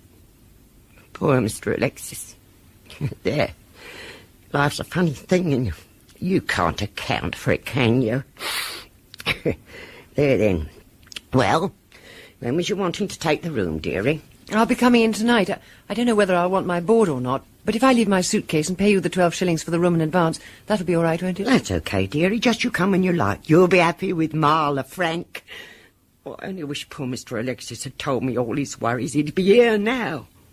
But he was a foreigner when all's said and done, and they aren't like us, are they? Mind that dustpan, dearie, or the number of times I've told that girl not to leave it there. And as for Pollock, my lord, he's nothing but an old scoundrel. And the worst of it is, you can't believe a word he says. I'd like to know what he was really up to. Murdering Paul Alexis, maybe. Or conveying the murderer to the scene of the crime for a consideration. That's more likely, really, wouldn't you say, Inspector? Always supposing there was a murderer, my lord. Well, this business of the cipher letters makes it look more like murder, which is one up to us. What about Mrs. Lefranc's idea about speculations? I don't know. It's perfectly obvious that Alexis had some scheme in hand, that it may be that the scheme went wrong. Is it an accident that Alexis should have been killed just as his plans were maturing? What about Haviland Martin? Have we decided he was all the innocent camper? Well, it's quite clear he didn't leave the Three Feathers before 1:30, which rules out any chance that he could have been at the Flatiron by 2. I had a look round his campsite at Hinks Lane. Oh? Find anything, my lord? Oh, not really. Usual campsite rubbish. There was just one curious thing, though. There was a piece of thinnish rope in among the ashes of the fire. Only about 3 inches of it left. Can't quite make out whether it's of any significance. Do we know yet whether Haviland Martin actually spent the Thursday morning in Wilvercombe? I can't say for sure, but it seems likely. He told the landlord of the Feathers that his car had broken down and a woman had given him a lift. We checked up at the local garage afterwards, and it's right enough. Martin went into the garage about 3 o'clock, and the mechanic went with him to his Morgan, which was refusing to start. Something wrong with the HT lead, apparently. They soon had it going again. Excuse me, sir. Yes, what is it, Rushwaldy? Telephone message, sir, for Lord Peter. It's from a Mr. Salcombe Hardy at the Bellevue Hotel. I ask you to come over right away, my lord. Seems there's a gentleman waiting to see you urgent. Name of Bright. Aha! Inspector, I hope you and Miss Vane will excuse me. I'll report back to you immediately afterwards. Ah, Wimsey. Hello, Sally. This is Mr. Bright. Delighted to meet you, Mr. Bright. He won't come across with his story to anybody but you, Wimsey. Though I've explained to him, if he's thinking of claiming the Gazette's reward, he'll have to let me in on it. Well, I suppose that's only fair, Mr. Hardy, and I can assure you that the money is a consideration. But I'm in a painful position, though I haven't done any willful harm. I suppose we begin from the beginning. Now, about this razor. By the way, your full name is... William Bright, my lord. Aha. Well, my lord, I am, as you might say, an itinerant hairdresser. I go from one place to the other, especially seaside towns during the season, and take temporary posts. Where did you work last? Oh, I haven't had anything really for a long time. I tried to get work in Seahampton. In fact, I'm still trying. I went back there last Wednesday after trying Wilvercombe and Leston Hoe. I got the razor in Seahampton from the place where I tried to get work. Merriweather, the name was. I needed a new razor, and he was willing to sell this one cheap. You'd better describe the razor. Yes, sir. It was a Sheffield blade with a white handle, and it came originally from a retailer in Jermyn Street. Endicott, I think the name was on the handle. It was a good razor, but a bit worn. Well, after going to Leston Hoe, I came back to Wilvercombe, but there was no work in Wilvercombe either, and I grew very low in spirits. When did you arrive back in Wilvercombe? Last Monday week, my lord. On the Tuesday night, I went down to the sea, just over there at the end of the town, and sat on a seat to think things over. It was getting on for midnight. I looked at the sea, and I felt the razor in my pocket, and I wondered whether it was worthwhile struggling on. There was the sea, and there was the razor. And the sea, washing up against the wall of the esplanade, it seemed to be calling to me, if you can understand what I mean. It sounded as if it was saying, "Chuck it. Chuck it up, William Bright." Fascinating and frightening at the same time. Well, I sat there for a bit, trying to make up my mind, when I heard somebody walking along, and presently this young fellow came and sat down on the seat beside me. What did he look like? He was in evening dress, I remember, with an overcoat and a soft hat. He had a black beard. Well, he offered me a cigarette, and we got into conversation. I remember it was one of those Russian cigarettes with a paper tube to it. He spoke friendly, and I don't know how it was, but I found myself telling him all about the fix I was in, what with no work and everything. And then he said he only wished his difficulties could be solved as easy as mine, and how I ought to pull myself together and make a fresh start. "You give me that razor," he said, "and go away and think it over." And you gave it to him? He gave me some money, £5 it was in Treasury notes, and I gave him the razor. And that's the last I saw of him. Well, it certainly sounds like Paul Alexis.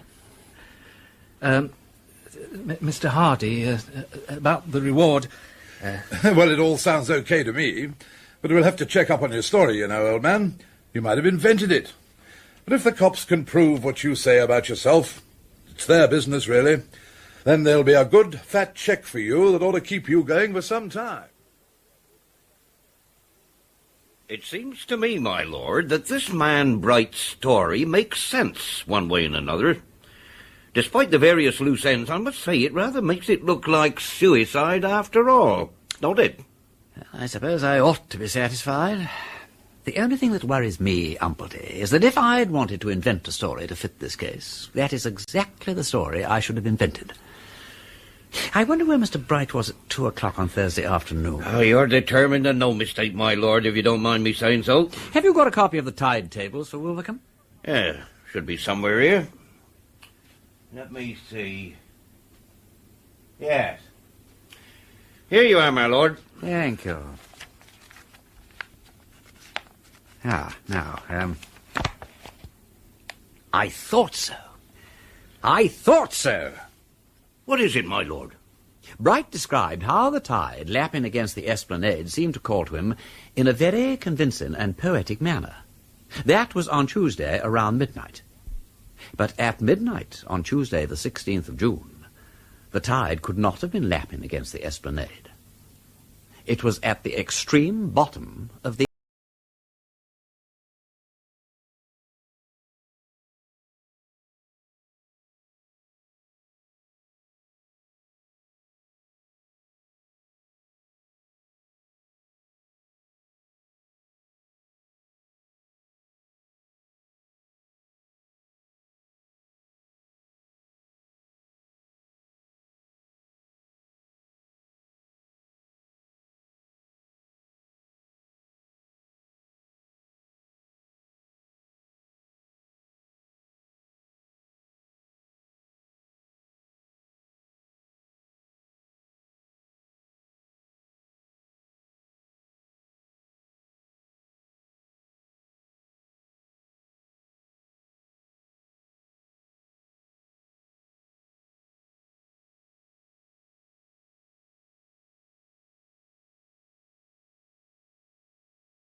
of breakfast was perhaps in some way compensation for the singular difficulty presented by a murder case in which the body had been washed out to sea and the two principal suspects had succeeded in disappearing without trace.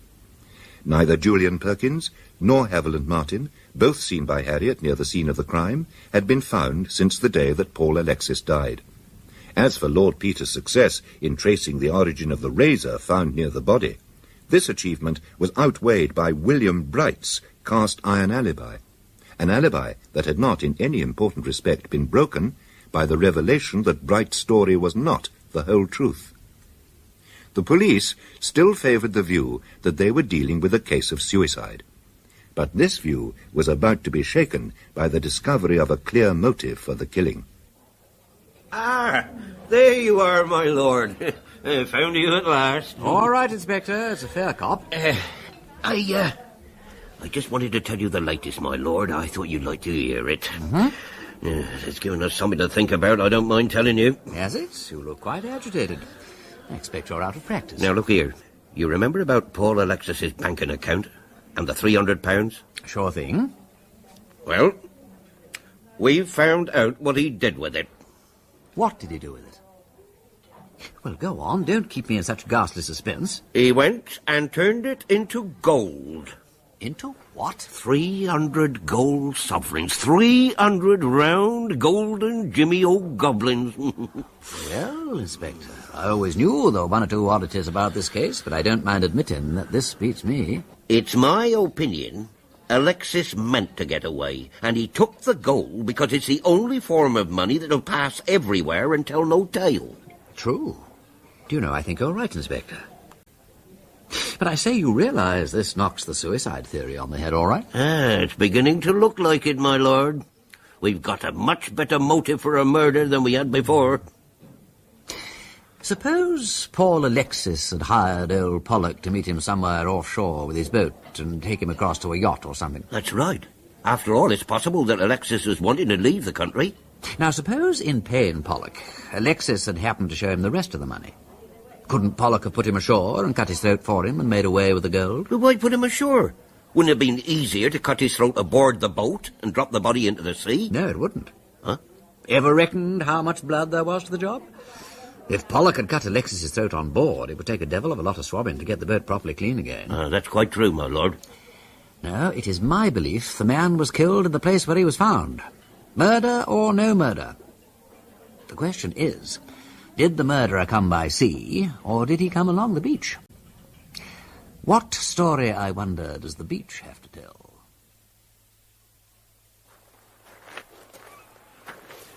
Now, Harriet, let us list our discoveries so far.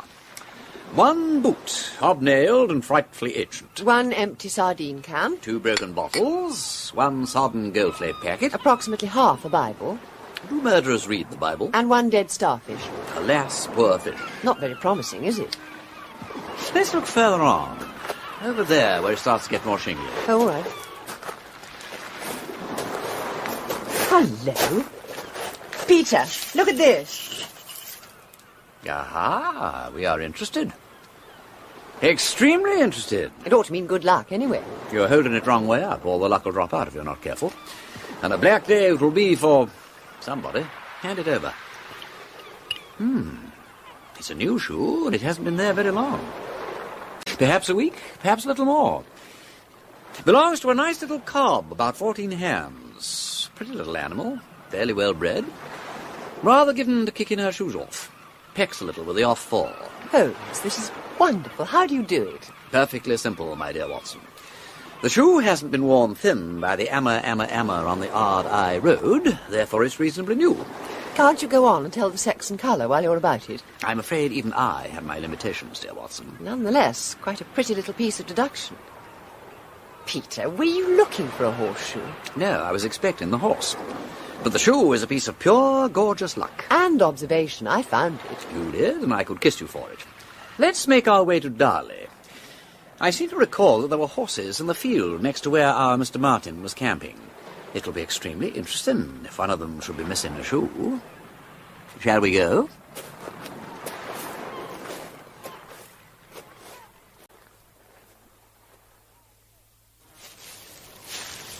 Look, up here, Peter. There's been a gap in the hedge. Recently mended by the look of it. Indeed. With 2 new stakes and a bunch of dead thorns shoved in and secured with wire. Well, let's test my theory, shall we? Here, we'll scramble up this bank and have a look over the top. Right. Yes, there's Martin's camp. It's about just there. And 1, 2, 3 horses, no less. Look how nicely those trees screen it from the road and the village. Yes, a pleasant private spot for horse stealing, what? Hello, there's another gap a bit further down, which has been filled in a workmanlike manner with posts and a rail. Let's go and have a look at that. Ah, yes, indeed. And what could be better? So, we climb the rail. And we are in the field. Permit me. No, thank you. I can manage. Oh, good. Now then, which animal will you put your money on? Not the black. He looks too big and heavy. Oh, not the black, certainly. The jolly little bay cob rather takes my fancy. Come along, old girl. There we are. Now there. There we are. There's a beautiful girl. Let's have a look at that hoof, shall we? Look, Harriet. New shoe. Better make sure they haven't made an all-round job of it. Come along. Easy does it, easy does it. Let's have a look at this one. Thank you. Now the back. Steady, steady, steady. There's a good girl. And the other one. And there we have it. Old shoes on 3 feet and new shoe on all 4. corresponding exactly to the specimen picked up on the beach. The bay mare brings home the bacon, all right? Now, we've checked up on this man Bright's story, and it seems to add up. We've established that he did come to Wilvercombe as and when he claims, and he's now living peacefully in a cheap room in town without showing the least sign of wanting to disappear. Well, that sounds satisfactory. Have we established what his movements were on the day of Alexis's death? Yes, my lord. He was taken on by an hairdresser in Seahampton, name of Littleton. Apart from an hour off for lunch between 1 and 2, Bright was working in the saloon all day. The proprietor then decided that his work wasn't good enough and he paid him off at the end of the day. Well, it's perfectly clear that nothing short of a magic carpet could have transported Bright 40 miles to the Flatiron and back in order to commit a murder at 2 o'clock. Whatever part Bright plays in this tragedy, it is not that of first murderer. We've also succeeded in having a little look at old Pollock's boat, my lord. Have you, Bijo? How did you manage that? I didn't think old Pollock was likely to be so cooperative. Well, we did it surreptitious-like. I sent a young constable down to have a look around. He managed to examine old Pollock's boat pretty thoroughly, using a flashlight. No sign of bloodstains or anything there, my lord. Nor yet any sign of the boat having been scrubbed recent. Let's consider our friend Haviland Martin again. He interests me rather more than Bright or Pollock. Yes, my lord, I've been wondering about him since you told me about the horseshoe on the beach. I mean, if Martin really rode that mare from his camping site to the beach, does that mean he could have committed the murder? Well, Umplety, it all looks so good, but it won't work. You see the idea? Here's Martin. He arranges for Alexis to be at the Flatiron at 2 o'clock. I don't know how, but he works it somehow. At 1:30 he leaves the Feathers, goes back to his campsite, gets the mare and rides along the shore. Riding along the edge of the water so as to leave no mark. Exactly. He tethers the mare to the ring that he's driven into the rock. He kills Alexis and rides back in a deuce of a hurry. In crossing the rough pebbles below Pollock's cottage, the mare casts a shoe. When he gets back, he doesn't return the mare to the field, but he lets it run. Like that, it looks as though she broke out of the field on her own and will easily explain the gap in the hedge. Also, if the horse gets found all blown and sweaty, it'll appear perfectly natural. Right. He's back at 3 o'clock, in time to go round to the garage about his car. At some subsequent period, he burns the halter he has used, but leaves a small bit of it in the fire, which I found later. It's all so convincing, so neat. And yet it is all so wrong. Why, my lord? The time's too tight, for one thing. He left the inn at 1:30, we know that. After that, he had to get back to his campsite, catch the mare, and ride 4.5 miles. We can't very well align to do more than 8 miles an hour under the conditions, yet at 2 o'clock, Miss Vane hears the screams of Alexis being murdered. Oh, it's exasperating. If we put the murder too early, Haviland Martin wouldn't have had time to get there. And if we put it too late, he wouldn't have had time to get away. It's maddening. One other point occurred to me, Inspector. Alexis's passport. I suppose we've already... Oh, I trust your lordship doesn't imagine we would overlook such an obvious point. Yes, Alexis did have a passport, and what's more, he had it visaed within the last month. Had he now? Wherefore? For France, to be sure. Well, that offers some support for the theory that our young friend intended to flit, what? No, I don't mind admitting, my lord, that I'm coming round to your way of thinking. Here's a man with what I might call a purpose in view, and that purpose isn't suicide. And he had £300 in gold on him, and there's plenty as would do murder for less than that. At least we're supposing he had it on him. We can't tell till we find the body. Do you know, I feel inspired to make a prophecy. I think you'll find that Alexis was murdered, all right, but not for the sake of the money. I mean, not for the £300. Why do you think that, my lord? Because you haven't found the body. You don't mean that somebody came and took the body away? What should they want to do that for? What indeed? If my idea is the right one, that's the last thing they would want to do. They'd want the body found. Eh? Why? Because the murder was not committed for the £300 in gold. But you said that was why the body wasn't found. So it is. Oh. Let me see. Try it in rhyme, Inspector. Why did they want the body found? They didn't want £300. They didn't want £300. That's why the body wasn't found. Very good, my lord. Oh, you're quite a poet. Yeah, I must write that down. You have my permission to recite it at your next police concert. No fee. You will have your joke, my lord. Now, how did it go?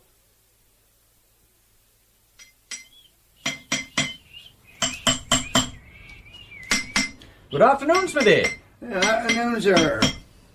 Fine day, sir. It is indeed. Turn the show round now, Jod. Right. That's it. Yes, they'll get the hay in all right if this weather lasts. Not so much of this kind of work about as there used to be, I expect. I recollect when there wasn't none of these multi-cars. Only the one Squire Goodrich had. What year would that be now? Maffican year. So it were. I can remember when my father kept 23 horses. Not counting the farm stock, of course. That'd be a big place, sir. Yes, it was a big place.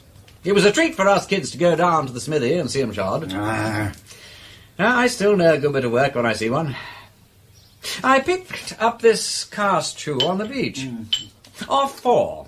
Nice little well-bred cob, about 14 hands, I shouldn't wonder.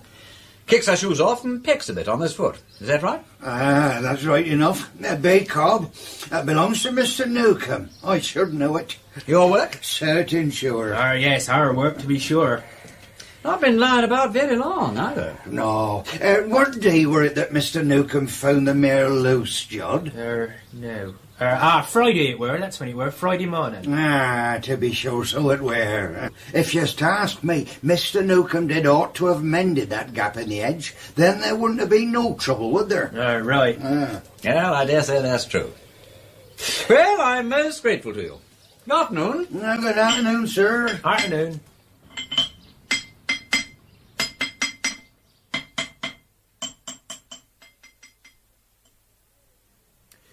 Really, Harriet, every character seems more suspicious than the last. What I'd like to know most of all is what became of Perkins. Yes, I wish the police would get onto him. Let's think, what do we know about him? Personal characteristics. Small, weakish, round-shouldered, walked with a limp, dressed as a hiker. Appeared to be of timid disposition. Met Harriet Vane on road at 4:15, about 1.5 miles from the Flatiron and 3 miles from Darley. Said he'd walked from Wilvercombe. On hearing about the body, turned back and accompanied me, ostensibly to protect me. But was about as useful as a raincoat under machine-gun fire. Disappeared mysteriously while Harriet Vane was telephoning the police about the body. Is then known to have taken car to Wilvercombe Station and is now undiscoverable. I really believe I've never known a case so damnably confusing. Perkins, who has no alibi, disappears. Evelyn Martin, who does have an alibi, also disappears. And William Bright, having at first disappeared, now reappears with a cock and bull story about the state of the tides and an alibi that is as cast iron as the horseshoe we found on the beach. Too many alibis, Harriet. Too many alibis and too many suspects. Peter, have you ever considered this? What? Harriet Vane, murder suspect. Oh, really? No, listen. Personal characteristics. Once tried for the murder of her lover and acquitted by the skin of her teeth. Says she found Alexis dead at 2:10, but can bring no evidence to prove that she did not see him alive. Took 3 hours to walk 4.5 miles to inform the police. Is the sole witness to the finding of the razor, the time of the death, and the conditions at the Flatiron. Was immediately suspected by Perkins and is probably still suspected by the police. Nonsense, Harriet. I really... Who have been searching her room. Have they, Bedrove? Yes.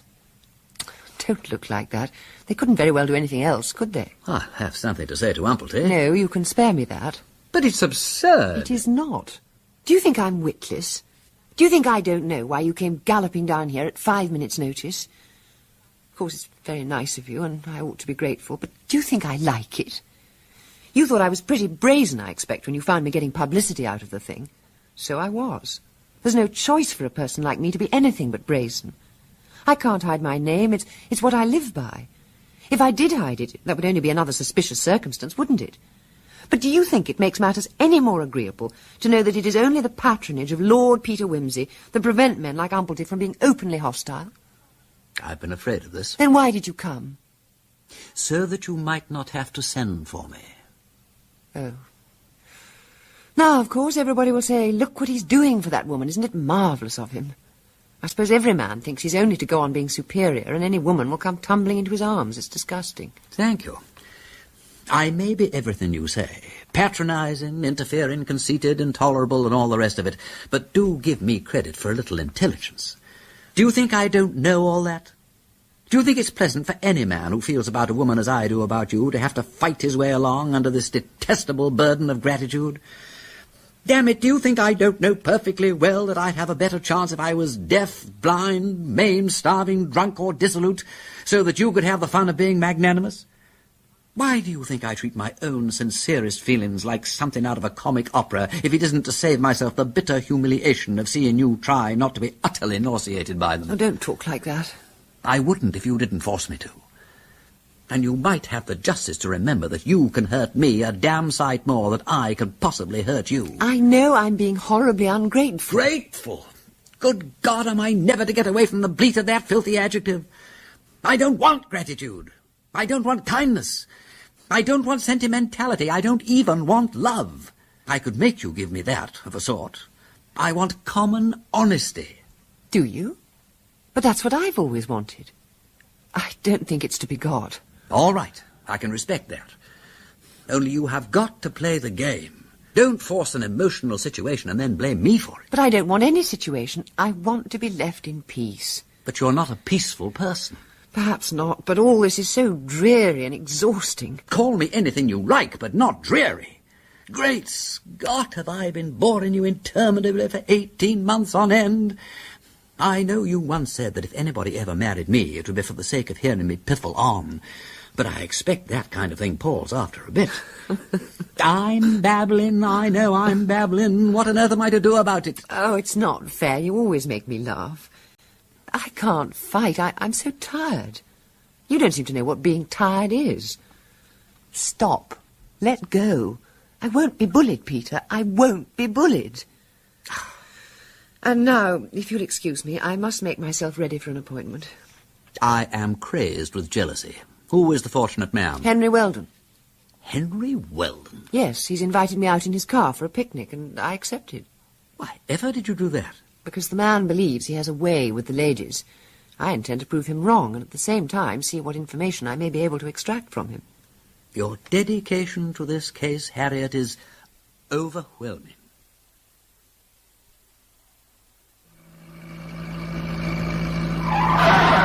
Damn cows!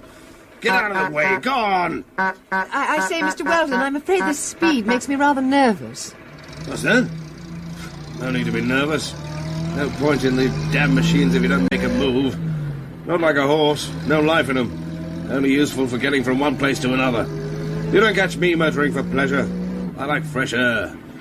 Used to breed G's once. The bottom's dropped out of the market. Damn shame. I quite agree. I'm very fond of horses myself. I think life on a farm must be wonderful. All right, if you don't have to make it pay. I suppose it is rather hard nowadays. Damned hard. Not that I have a lot to grumble at as things go. No, I'm glad of that. I mean, it's nice for you to be able to leave your work and come down here. I suppose a really well-managed farm runs itself, so to speak.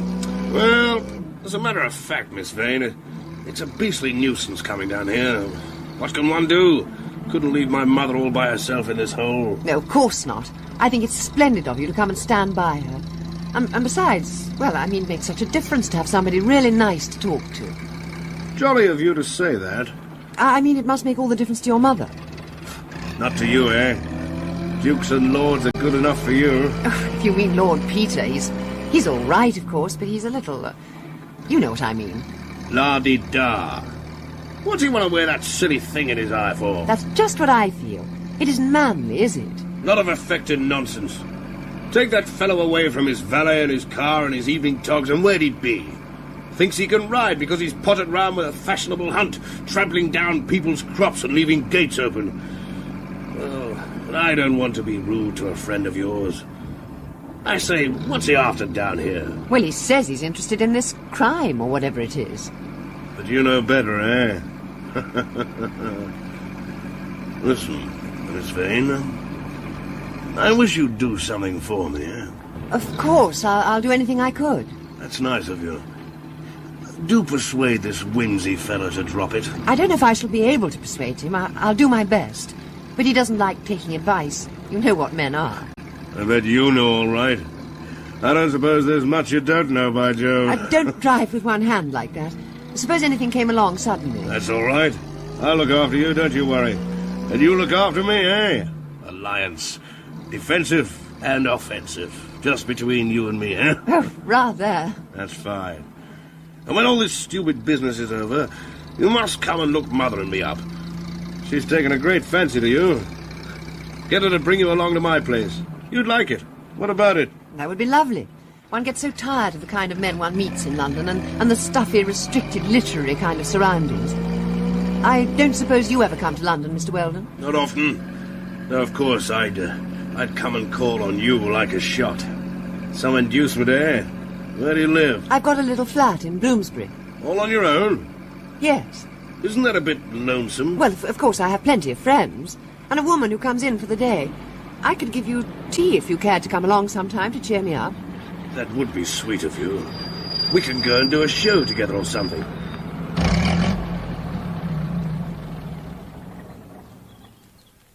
Pretty, eh?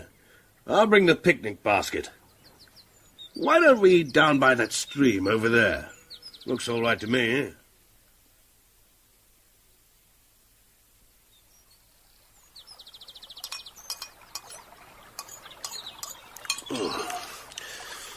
What about a few more strawberries, eh?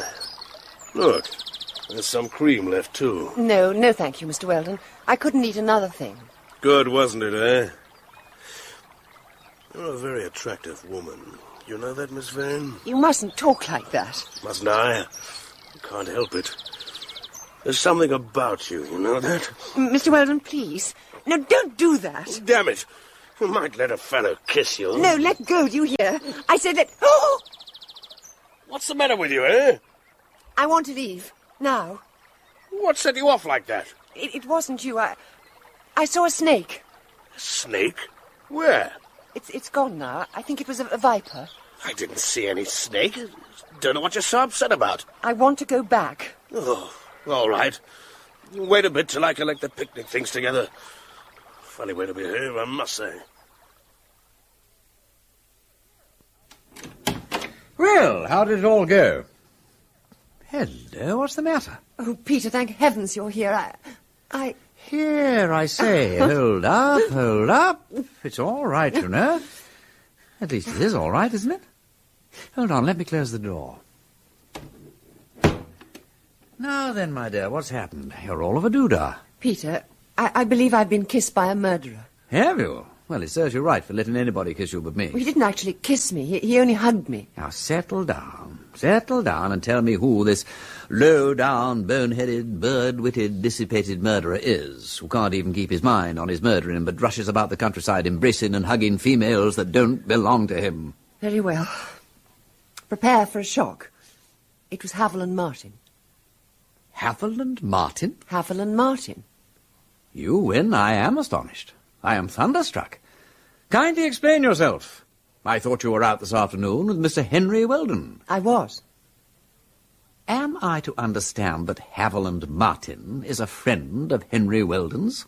No. Haviland Martin is Henry Weldon.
Bright, the man who claimed to have sold the razor with which Paul Alexis met his death.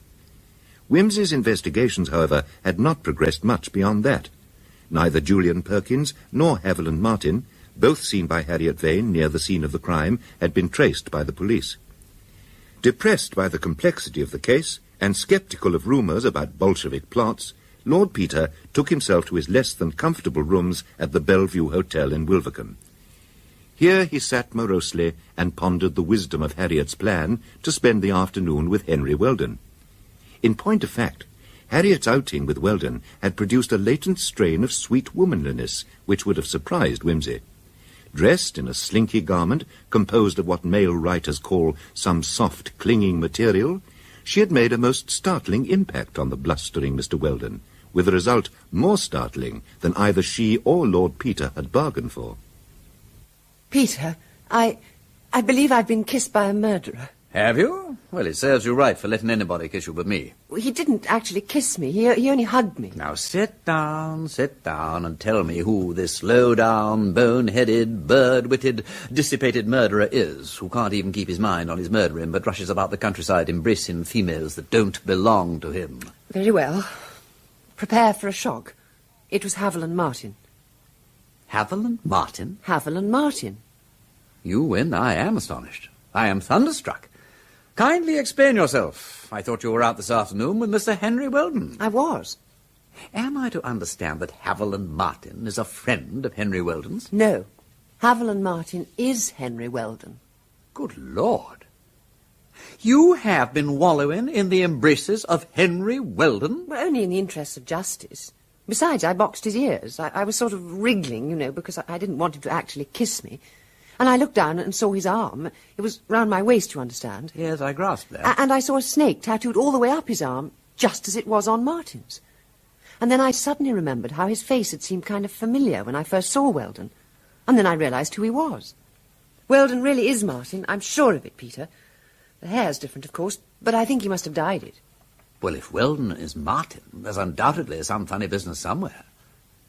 But, Harriet, do put it out of your mind that he's the murderer. We've proved that Martin couldn't possibly have done it. He couldn't get to the place in time. Had you forgotten that? Yes, I believe I had forgotten it. It seems so obvious that if he was there at Darley in disguise, he must have been up to something or other. Well, of course he was up to something or other. Something to do with the bay mare, that's a certainty. But what? What was the point of the bay mare at all, when we know she couldn't have got him to the Flatiron in time to commit the murder?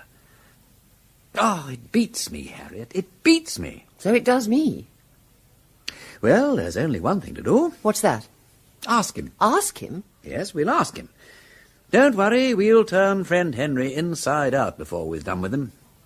I'll just pop round to the Resplendent now and see that he hasn't taken alarm. I think you've earned a little rest, don't you?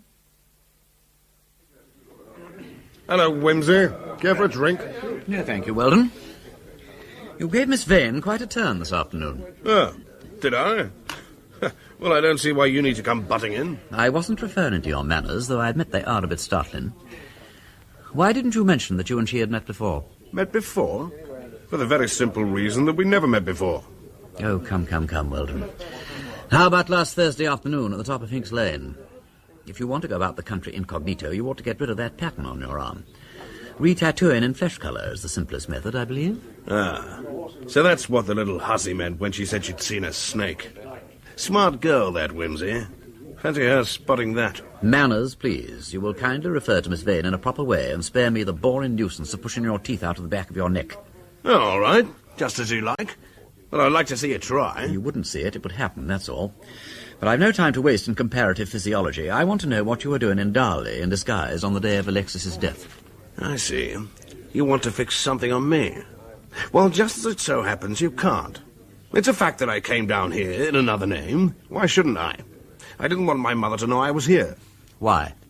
Well, you see, I didn't like this Alexis business at all. There's no harm in admitting that. I wanted to find out what was happening.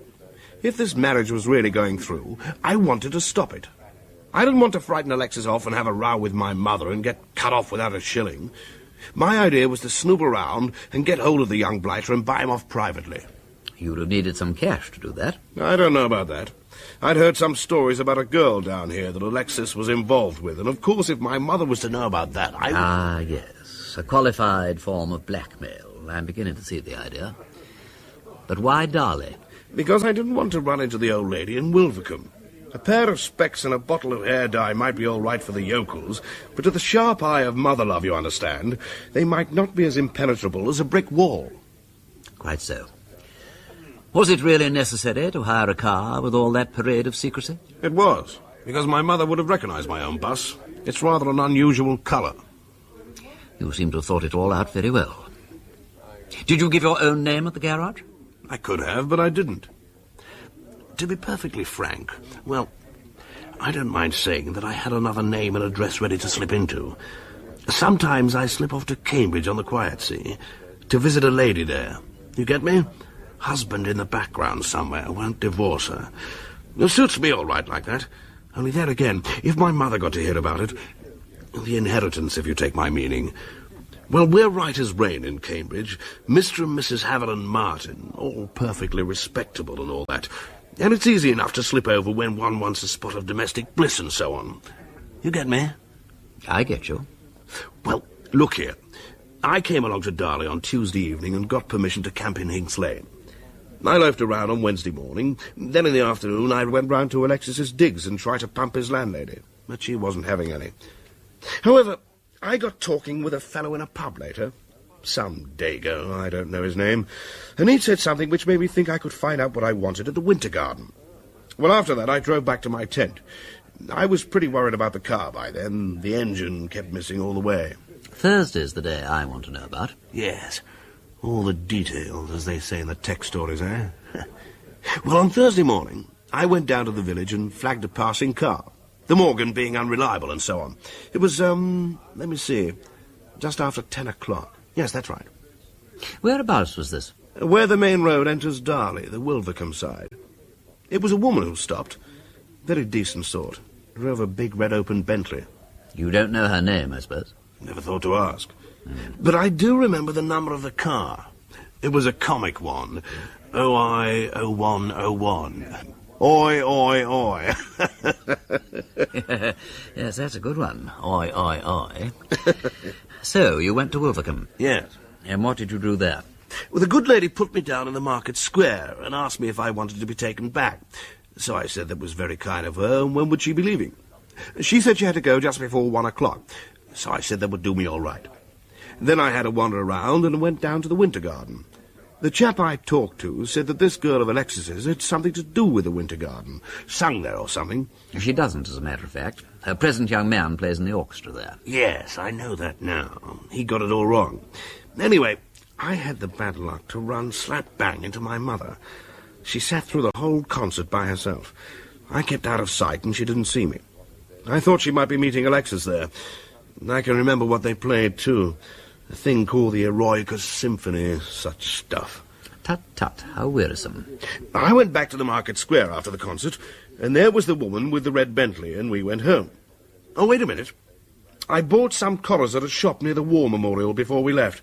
I believe I've got the bill about me somewhere, if that's evidence. Yes, here we are. I've got one of the collars on now, if you'd like to have a look at it. No, I believe you. Good. Well, that's all.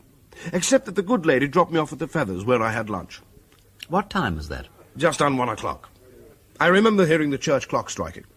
What time did you leave the Feathers? About 1:45. I went and had another go at the car, but I couldn't get the slightest sign of a spark, so I went out and got a man from the local garage, and they traced the trouble to a fault in the HT lead and put it right. What time did you go to the garage? About 3 or half past. Now, while you were in Hinks Lane, between 1:45 and 3 o'clock, did you happen to notice anybody or anything going along the shore? No. No one. Oh, wait a minute. Yes, there was a chap. A little pipsqueak of a fellow in shorts. He came down Hinks Lane at 1:55 and asked me the time. How very convenient. Eh? Well, I didn't have much conversation with him. In fact, he wasn't keen for any after I'd booted him in the behind. Great Scott, what for? Nosy Parkering. I was struggling with the infernal car, and he stood about asking silly questions. I told him to clear out, standing there bleating, "Won't it start?" Blasted little idiot. And he was the only person you saw? Yes. Well, I'm much obliged to you for being so frank. It's very lucky you've got so many witnesses to your alibi, ain't it? What are you getting at? Nothing. Nothing whatsoever. It all seems watertight. All very watertight indeed.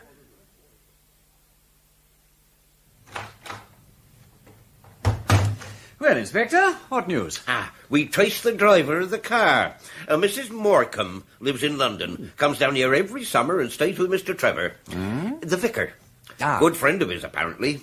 She told Sergeant Saunders that she picked up Weldon and took him to Wolvercombe and back, and at the times given by Weldon. Have you asked at the Winter Gardens what the performance was last Thursday morning? Oh, yes, my lord. We'd already thought of that, of course. The programme started at 10:30, and it included Beethoven's Eroica, right enough. Was there a printed programme? No, my lord, and what's more, the Eroica was substituted at the last moment for some other piece, owing to some difficulty about mislaid band parts. We've also checked with Alexis's landlady, Mrs. Lefranc, and she confirms that a gentleman in dark glasses did call on her on the Wednesday and try to get some information on Layla Garden, Alexis's old girlfriend. Mrs. Lefranc sent him packing with a flea in his ear. Inspector, suppose there was a conspiracy between Weldon and some other person to kill Alexis, and the actual killing was done by the other person. Other person? Well, I mean, supposing, for example, Weldon and our friend Bright were both in it, and Bright was scheduled to do the dirty deed at 11 o'clock, for example, while Weldon established his own alibi. And suppose there was some hitch in the arrangements so that the murder didn't come off till 2. And suppose Weldon didn't know about that and was still sticking to the original timetable. Now, how about that? That's a lot of supposing, my lord. Bright, or whoever he was, had plenty of time to communicate with Weldon. He wouldn't be such a fool as not to let him know. True. Besides, we already know that Bright was working in a hairdressing saloon all that day. Cast iron alibi, my lord. I know. That's why I suspect him. The only thing I can think of is that there is another accomplice, not Bright, who's in some place where he can't communicate with anyone. Such as 6 foot of elm with brass handles. Or how about a hospital? Or, as you say, a hospital. Well, we'll look into that, my lord. Weldon knows something about that horse, Inspector. I swear he does. Horse? I'm inclined to suspect that I may have underestimated the speed of the bay mare. Tomorrow I may borrow the animal and make a test myself. Ride along the shore from Weldon's campsite to the Flatiron and see what time she makes. You know something, my lord? I've been thinking. If there was any hanky-panky with that horse round about 2 o'clock at the Flatiron, Pollock and his precious grandson must have seen it. It's not a mite of use them saying they didn't. I always did think that pair was in it up to the eyes. I've seen that all along, but how are you going to get it out of them? Shall I have a go at it, Dumpleton? That young fellow Jem, he doesn't look as surly as his grandpa. How about him? Think one might find him anywhere about this evening? How about the 3 Feathers? If he's not out with his boat, you'd most likely find him there. Yes, that's worth a try.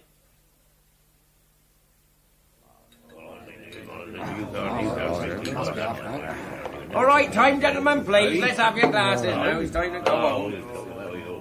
Excuse me, sir. The name's Pollock, Jem Pollock. See you, sir. I'd like to have a word with you about something. By all means. You going home? Well, I can run you there in the car if you like. Won't take a minute. Thank you, sir. I'd be glad of it. Good night, Harry. Night, Tom. Night, landlord. See you tomorrow, Jem.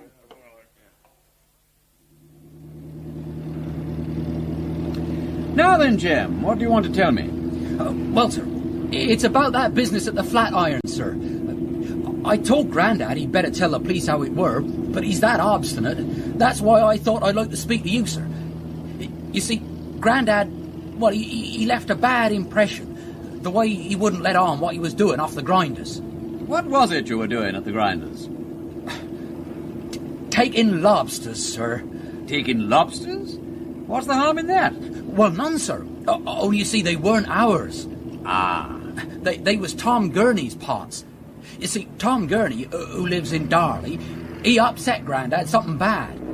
Some of Grandad's nets was broke, see, and he thought Tom Gurney were to blame. But Tom Gurney, he says weren't nothing to do with him, and he wouldn't pay Grandad a penny. I see. So old Pollock, unable to obtain satisfaction by constitutional means, adopted a simple method of private revenge, Yeah, that's it, sir. As simple as that? Yes, sir. Now, Jim, on the afternoon that Paul Alexis died, do you know if any of your family, by any chance, heard the sound of a horse on the beach? Oh, no, sir. No, I'm certain sure of that. The police was here asking of the same question, and Mother tells them no sign of her horse. Not in the afternoon, no. Someone heard a horse earlier in the day? Oh, yes. Young Susie half called to mind as she did hear something like a horse trampling, round about dinner time. Happen it might be 12 o'clock. But being at her work, she didn't run out to look. 12 o'clock? Thereabouts, sir. It come back to her all of a sudden when we was talking over what them police were asking about. Well, thank you, Jim. I'm extremely grateful to you. Is this all right for you? Oh, yes, sir. Thank you. Good night, Jim. Good night, sir. Good morning, my lord. Good morning, Inspector. I bring you news of the Bay Mare. Oh, yes, my lord. Yes, the mare was at the Flatiron, and she saw the murder done. But didn't we decide that was impossible? So it is. But it is nevertheless true. I rode her along the beach early this morning. It proved, as you so rightly point out, impossible to reach the Flatiron from Weldon's campsite in time for him to do the murder. But the mare saw the murder done. I am convinced of it. I couldn't get her near the Flatiron. She almost threw me when I tried. I am certain that that horse was witness to the spilling of blood at that spot. I wish I'd never come up against this qualified case. Now, you say that the mare was there at 2 o'clock, and that... No, not at 2 o'clock, at 12 o'clock. One of the Pollocks heard a horse go past at that time. But we know the murder was committed at 2 o'clock, not 12. Are you going to say next that the mare cut Alexis's throat with her own shoe and then turned herself into a seahorse? It doesn't make no sense, my lord. Quite. I am feeling a bit depressed, Inspector. I seem to have fallen down a bit over this case. It's a nuisance. And what's more, Bright has skipped. I thought you had somebody keeping an eye on him. Oh, so we did. Bright's taken a train to London. We've alerted Scotland Yard, and with a bit of luck, they'll pick up the trail in London. However, it's not all bad news. The fact is, we've found Perkins. Tell me more. It's clear now why we were unable to pull him in sooner. He's in hospital. Left from Wilvercombe Station, as we thought. Took a train to Seahampton and resumed his walking tour. About 20 miles out, he was knocked down by a motor lorry. As a result, lay speechless and senseless for nearly a week in the local hospital. There was nothing in his travelling pack to indicate his identity, and it was only when he began to sit up and take notice that they learned his name was Perkins. Then one of the nurses called to mind that there'd been a broadcast inquiry for somebody called Perkins. Result, I received a phone call this morning, and I'm on my way to interview Perkins now. I see. I don't suppose, Inspector, there's any possibility that... I knew you'd want to be in on this, my lord. Yeah, it's a bit delicate, of course. Medical men aren't keen on letting their patients be interrogated by crowds of visitors. But I spoke to the sister on the phone, and she's agreed to let us have a brief interview. Splendid. My car's outside. Shall I run you over to Seahampton? Well, that's very kind, my lord. Safe waiting for the next train, won't it? I really hope you gentlemen won't be much longer. Mr. Perkins is still recovering from his injuries, you know. Of course, sister, of course. Just a few minutes. 5 minutes. I'll let you have 5 minutes more, and that's all. Is that clear? Yes, thank you, sister. Now, so at that point, you abandoned your trip and walked back to Darley with Miss Vane. Now, why exactly did you do that, Mr. Perkins? I wanted to do my best to help the young lady. Very chivalrous. As a matter of fact, of course, you couldn't help very much. Well, no, that's true. I didn't like to go along that road, and that's the truth. I was afraid the murderer might be lurking somewhere. Murderer, eh? What made you think it was a case of murder? Well, the young lady said it might be. I'm not a very courageous person, I'm afraid, and I'm not physically strong. I didn't like the idea at all. And when you got to Darley, you felt that the young lady was in good hands and needed no further protection. So you went away without saying goodbye. Yes. Yes, I didn't want to be mixed up in anything, you know. In my position, it isn't nice. A teacher has to be careful. Now, whereabouts might you have been around 2 o'clock that day, sir? I was at Darley at 2 o'clock. And I can prove it. I know it was 2 o'clock because I asked a man there the time. Did you indeed, sir? That was very fortunate. We ought to be able to substantiate that. Oh, yes. You'd find him easily enough. It wasn't in the village itself. It was outside. It was a gentleman that was camping in a tent. At least I call him a gentleman, but he didn't behave like one. He was a big man with dark hair and coloured spectacles. I asked him what time it was. He told me it was 5 minutes to 2. I set my watch and thanked him. And then? Well, then I just politely inquired as to whether he was having any trouble with his car. I can't think why he should have taken offence, but he did. I expostulated with him, and then he called me a very vulgar name, and... Well? I am sorry to say that he then... Well, he kicked me on my... That is to say, from behind. Did he indeed? Yes. Of course, I did not retaliate, but I went down onto the beach and stopped for lunch for, about 50 yards from him where he could see me. I wished to let the man see that he could not intimidate me. I stayed there for 3/4 of an hour or so. And who passed you on the beach during that time? Who passed me? Why, nobody. No man, woman, or child? No boat, no horse, nothing? Nothing whatever. The beach was quite deserted. Even the unpleasant man took himself off in the end. Just before I left myself, that would be. I kept my eye on him just to see that he didn't try any more tricks, you know. Now look here, Perkins. This is a case of murder. We know that somebody passed along that beach between 2 o'clock and 3. Wouldn't it be better to tell the truth? Oh, well, I can't... Time's up, Inspector. Oh, Inspector, you promised me you wouldn't upset the patient. I'm feeling very weak, sister. I'm sorry. I'm afraid you gentlemen will have to leave now. Thank you. This way. Come along, please. I don't believe a word of any of those theories about the murderer getting to the Flatiron and back in the time available. Don't you, Harriet? Why ever not? Feminine intuition, eh? It's not intuition. There's no such thing. It's common sense. It's artistic sense, if you like. All those theories, they're all wrong. They're artificial. They smell of the lamp. Well, that's beyond me, that is. And I dare say it's all a bit complicated, but if we don't make up a case against Weldon, or Bright, or Perkins, or any two of them, who are we to make a case against? Against Bolshes? Mind you, we've checked out Perkins, and in fact he is a member of the Soviet Club, and is reported to have communist sympathies. Funny, ain't it? It's always these mild, weak, timid-looking people who yearn for revolution and bloodshed. Anyhow, if Perkins is in it, then Weldon must be, because of their mutual alibi. Yes, I know, but your whole case is like that. First you want Weldon to be guilty because of getting his mother's money, so you say that Perkins must be his accomplice because he's giving an alibi for Weldon. Now you want Perkins to be guilty because he's a communist, and so you say Weldon must be the accomplice because he's giving an alibi for Perkins. But it's simply impossible that both these theories should be true.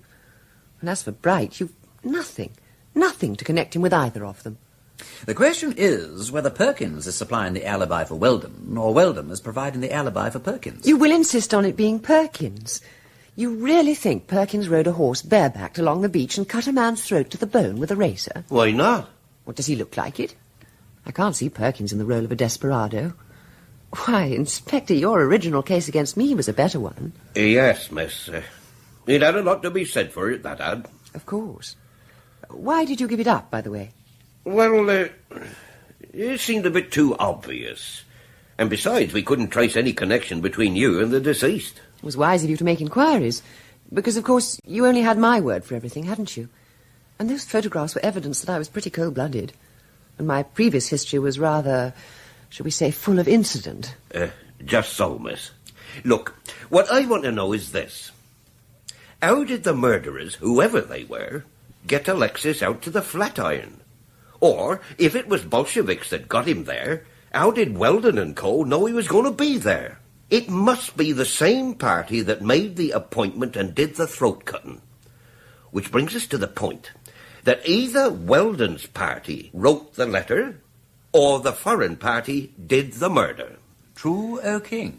As far as I can see, we've no case against Weldon and no case against Bright, and the case against Perkins is as full of holes as a colander. Life is dust and ashes. I can't prove my theories, and the Bellevue has lost one of my socks in the wash. Miss Vane, Harriet, if I may call you so, will you marry me and look after my socks, and incidentally be the only woman novelist who ever accepted a proposal of marriage in the presence of an inspector of police? Not even for the sake of the headline. I thought not. Even publicity isn't what it was. See here, Inspector, will you take a bet that Alexis didn't commit suicide and that he wasn't murdered by Bolsheviks? Oh, I'm not really a sporting man, my lord. Crushed again. All the same, I'll break those alibis. I'll break 'em if...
chair, reading a volume taken from Paul Alexis's bookshelf, with the idea of freeing the subconscious for the job of creating a new book.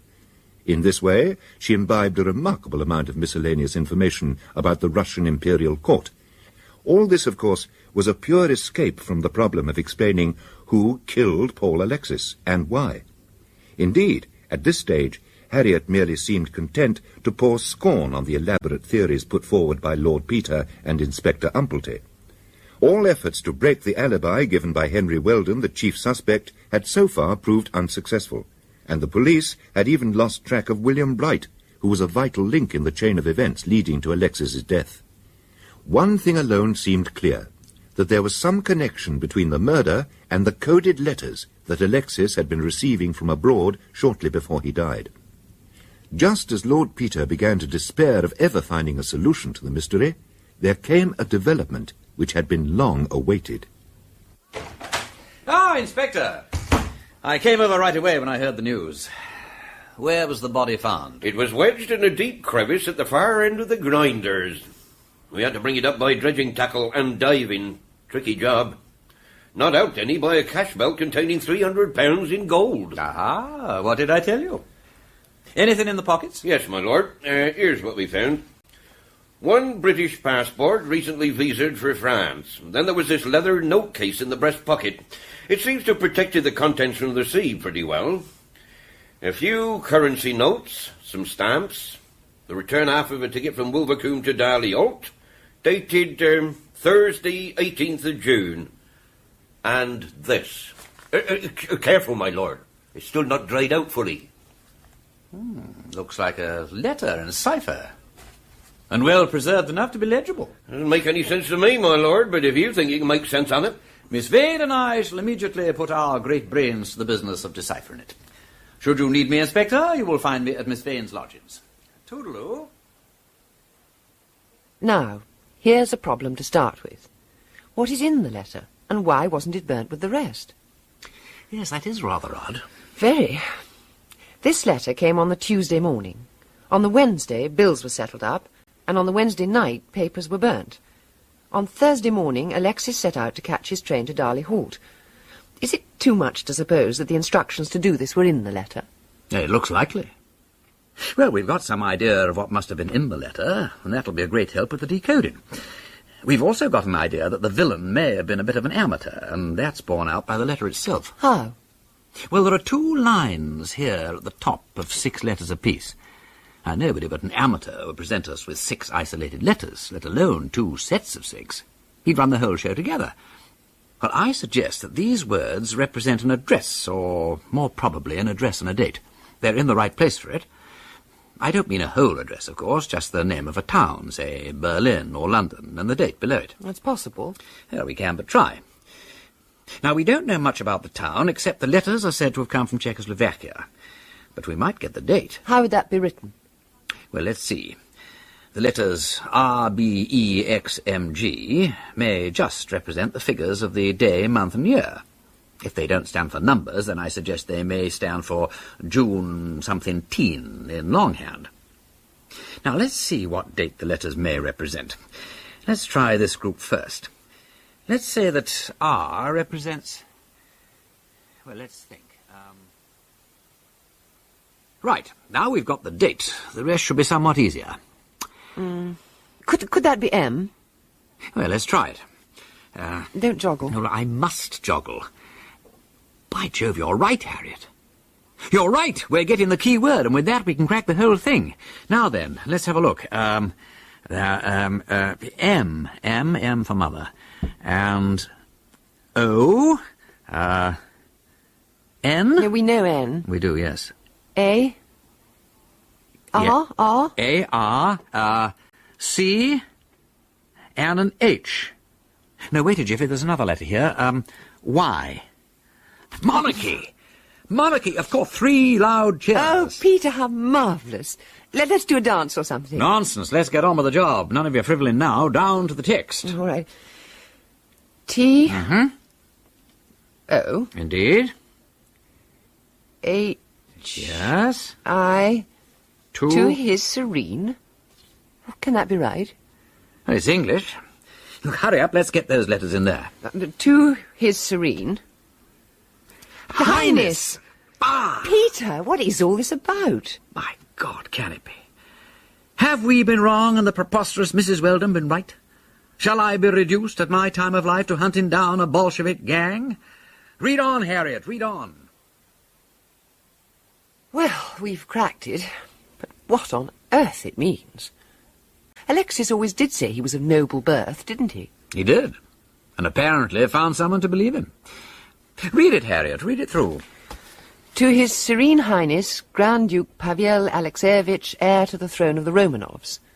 Papers entrusted to us by your Highness, now thoroughly examined, and marriage of your illustrious ancestress to Tsar Nicholas I proved beyond doubt.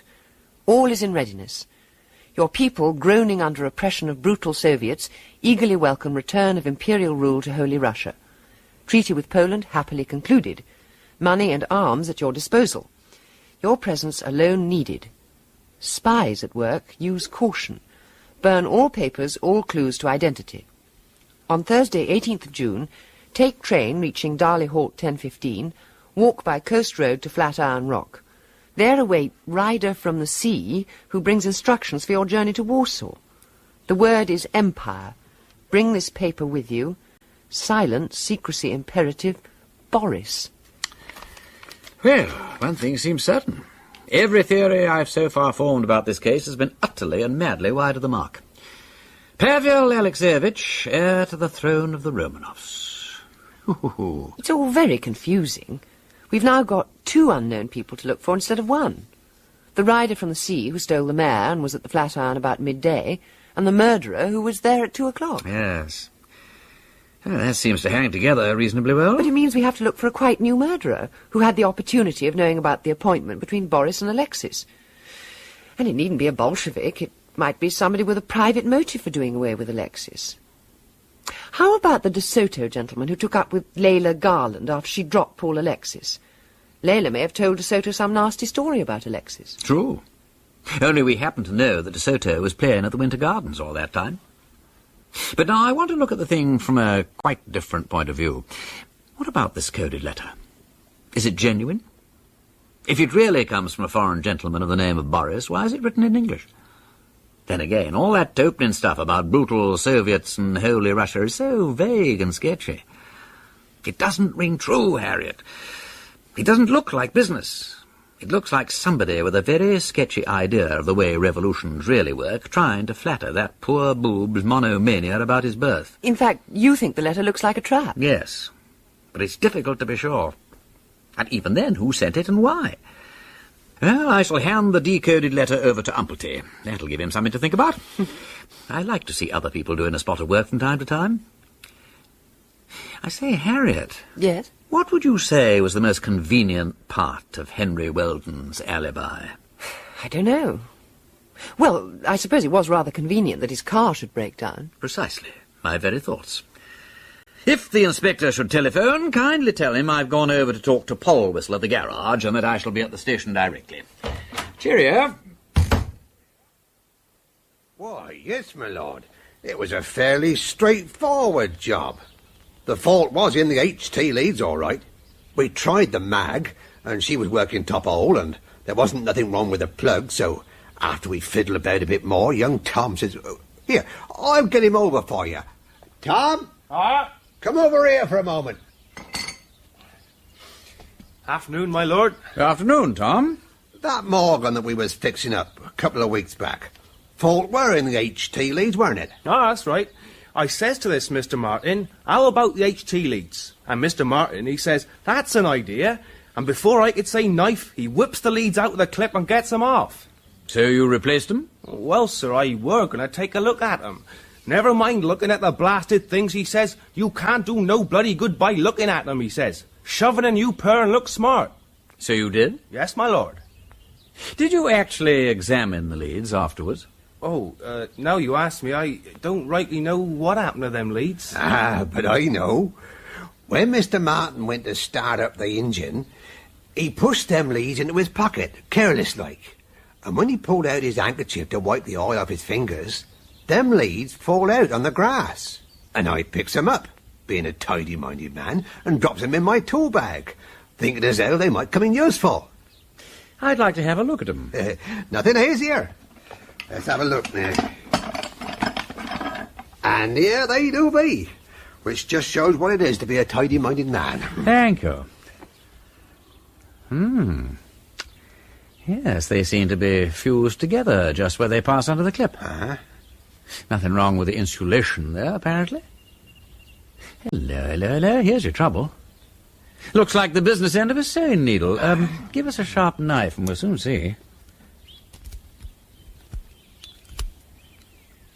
There you are. Now, have a look at that.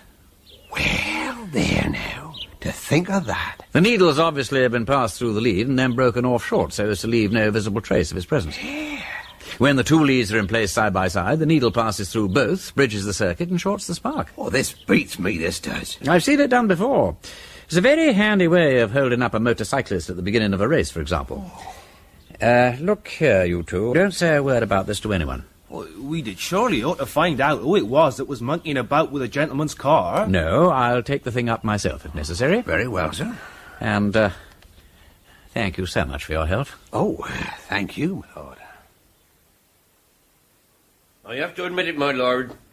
This decoded letter of yours puts a new complexion on things, and no mistake. Don't it? And so does the news from Scotland Yard. Yes? They've tracked down Bright to a house in London. Excellent. Where he's living under the name of Morecambe. Morecambe? Great Scott, the name of the woman who gave Weldon his lift into Wilvercombe. The lady who provided Weldon with his alibi. Yes. It appears that Bright is, in fact, Morecambe. husband of the same lady. And what's more, we've got information to the effect that Morecambe visited Weldon on his farm last February, which pretty well clinches it. Morecambe and Weldon are in cahoots together. Excuse me, Inspector, my lord. Miss Vane's here. And thank you, Saunders. Send her in. Yes, sir. This way, miss. Good morning, gentlemen. Aha! I think I see a gleam in Miss Vane's eye that suggests she is about to put one over on us. Speak, tell us all. Henry Weldon was not doing anything nefarious in Wilvercombe on Thursday the 18th. I went to the men's outfitting where Weldon said he got his collars. He didn't. Mrs. Morecambe got them for him. The assistant had taken the parcel out to the car, which was empty. I then went to the Winter Gardens and discovered that Mrs. Morecambe was at that concert. I found an attendant who remembered her by her appearance and get-up. And she was taking notes. Of the programme. For Weldon, of course. After that, I tried the bobby on point duty in the market square. Such a nice, intelligent bobby. He remembered the car because of the funny number plate. And he noticed that there was no one in it except the lady driving. Henry Weldon wasn't in Wilvercombe that day. No, and it's pretty clear now where he was. He was riding that damn mare along the beach. Out at 11 o'clock and back at 12:30 or thereabouts. That's clear, too. He was the rider from the sea, but he still didn't kill Paul Alexis, because the murder was done at 2 o'clock. And we know no one passed along that beach near 2 o'clock. You realise, Inspector, that the longer we leave Morecambe to himself, the more time he's got to make away with the evidence. What evidence? Well, if Alexis replied to all those coded letters that Morecambe was sending him, it's possible that Morecambe still has Alexis's letters in his possession. Maybe you're right, my lord, and we ought to pull him in. Only, you'll bear in mind that if we do detain him, we'll have to make a charge. There's such a thing as habeas corpus. All the same, I think you'll have to risk that. As for me, I'll have to do something drastic to restore my self-respect. Seeking the bubble reputation even in the cannon's mouth. Oh, yeah? When Lord Peter gets these fits of quotations, he's usually on to something. Says you. I'm going straight away to make love to Layla Garland. Well, watch out for De Soto. I'll chance De Soto. I shall appear in my famous impersonation of a lounge lizard. Imitation très difficile. I'll see you later. Cheerio.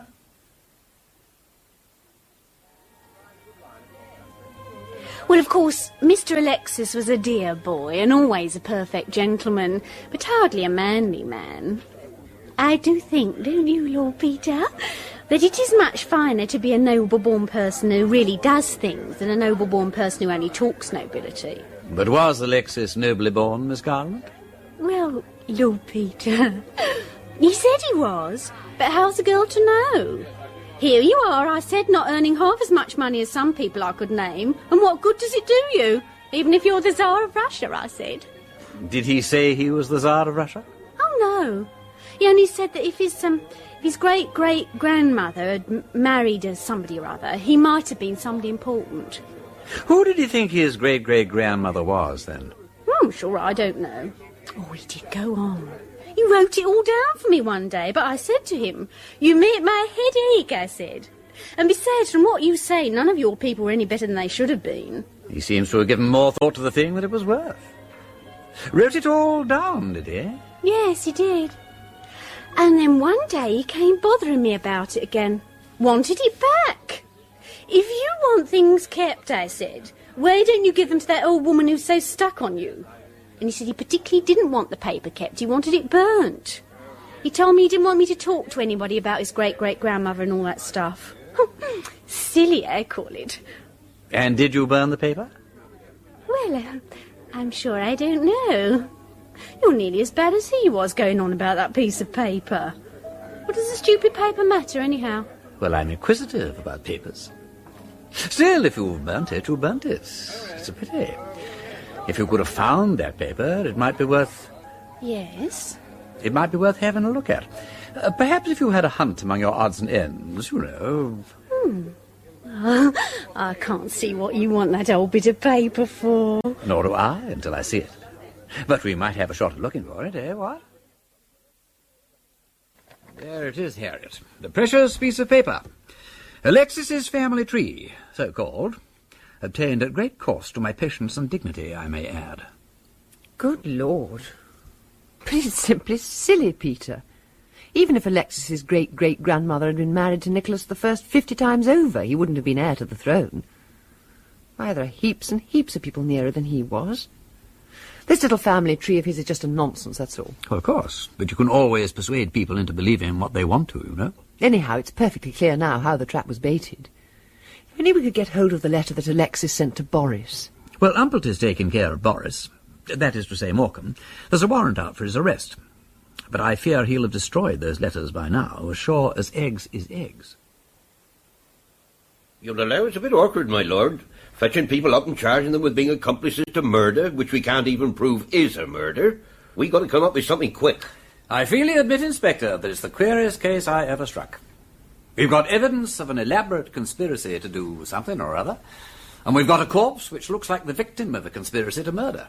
But when we come to put the two together, they don't fit. Suppose, for instance, that Paul Alexis is really... the Emperor of Japan. Well, that might not be so far off. He thought he was an emperor, or next door to it anyhow. Though even if he had 50 pints of imperial blood in his veins instead of only 2 or 3, it wouldn't help to explain why... Wait a minute. Say that again. Well, the real difficulty The real difficulty is the time of the death, ain't it? Well, yes, I suppose it is. Well, of course it is. If it wasn't for that, we could explain everything. You know, I always thought it was funny if Henry Weldon did the murder, that he didn't seem to know at what time he did it. Look, let's pretend we've planned this murder for ourselves and have timed it for 12 o'clock. Well, what's the good of that, my lord? We know it wasn't actually done until 2 o'clock. Ah, but I want to look at the original murder as it was planned. Do you mind? I want to. It's February. You are Henry Weldon. You've just heard that your elderly and foolish mother is going to marry a dancing dago 35 years younger than herself and disinherit you. You are badly in need of money, and you want to stop this at all costs. You make yourself unpleasant, but you find it's no good. You'll only lose all the money instead of part of it. You're not an inventive man yourself, so you consult Morecambe. So Weldon and Morecambe work out the plot about the coded letters? Yes. Obviously, Mrs. Morecambe was the source of information about the topography and fauna of Wolvercombe and Darley.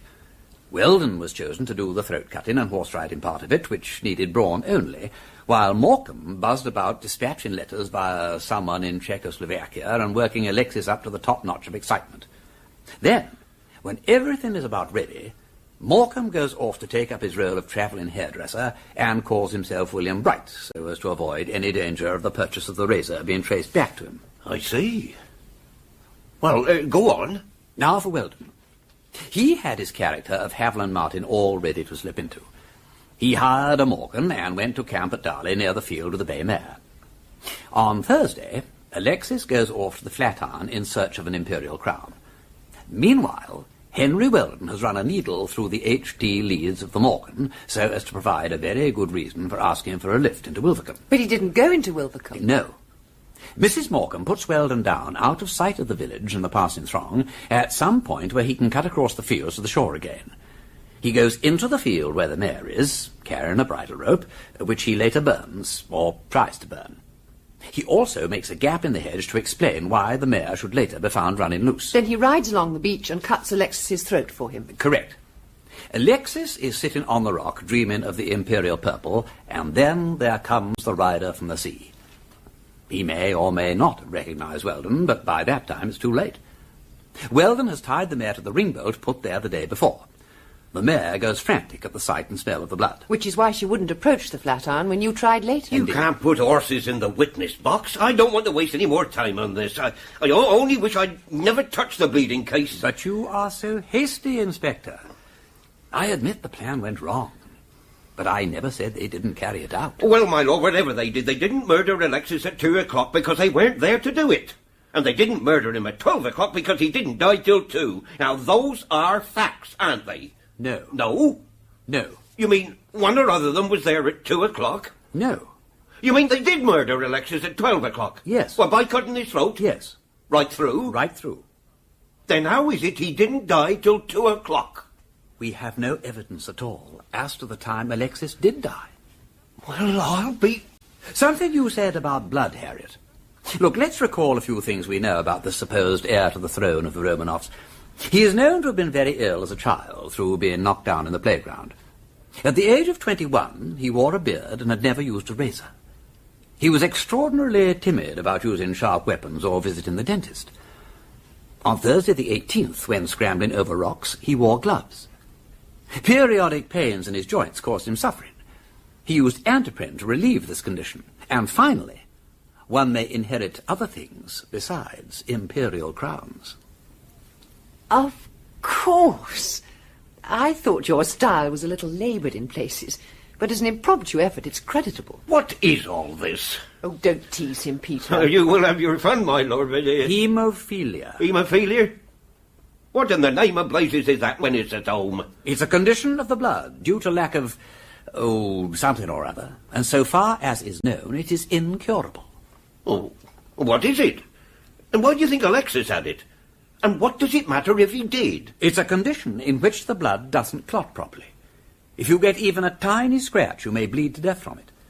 And if you get a fall or a blow, you have internal bleeding, which comes out in great lumps and swellings, and is horribly painful, and gives you a hell of a fever. Hence, if I remember rightly, the antiprin. The Tsarevich had it, of course. Mm-hmm. I read about it in those books of Alexis. But like a fool, I never thought about it in connection with the murder. Oh, I don't know that I see it now. Except that it explains why Alexis was such a namby-pamby. Do you mean that it proves Alexis really was royalty of sorts? It may or may not prove any of that. But don't you see, my dear old goat, that it completely busts up and spifflicates the medical evidence? We timed the death for 2 o'clock because the blood hadn't clotted. But if Alexis was a haemophiliac, you might wait till kingdom come and his blood would never clot at all. Therefore, he may have died at noon, or dawn, for all we know. But here's a snag. Mm-hmm. If he might have died any time, how are we to prove he died at 12 o'clock? Easy.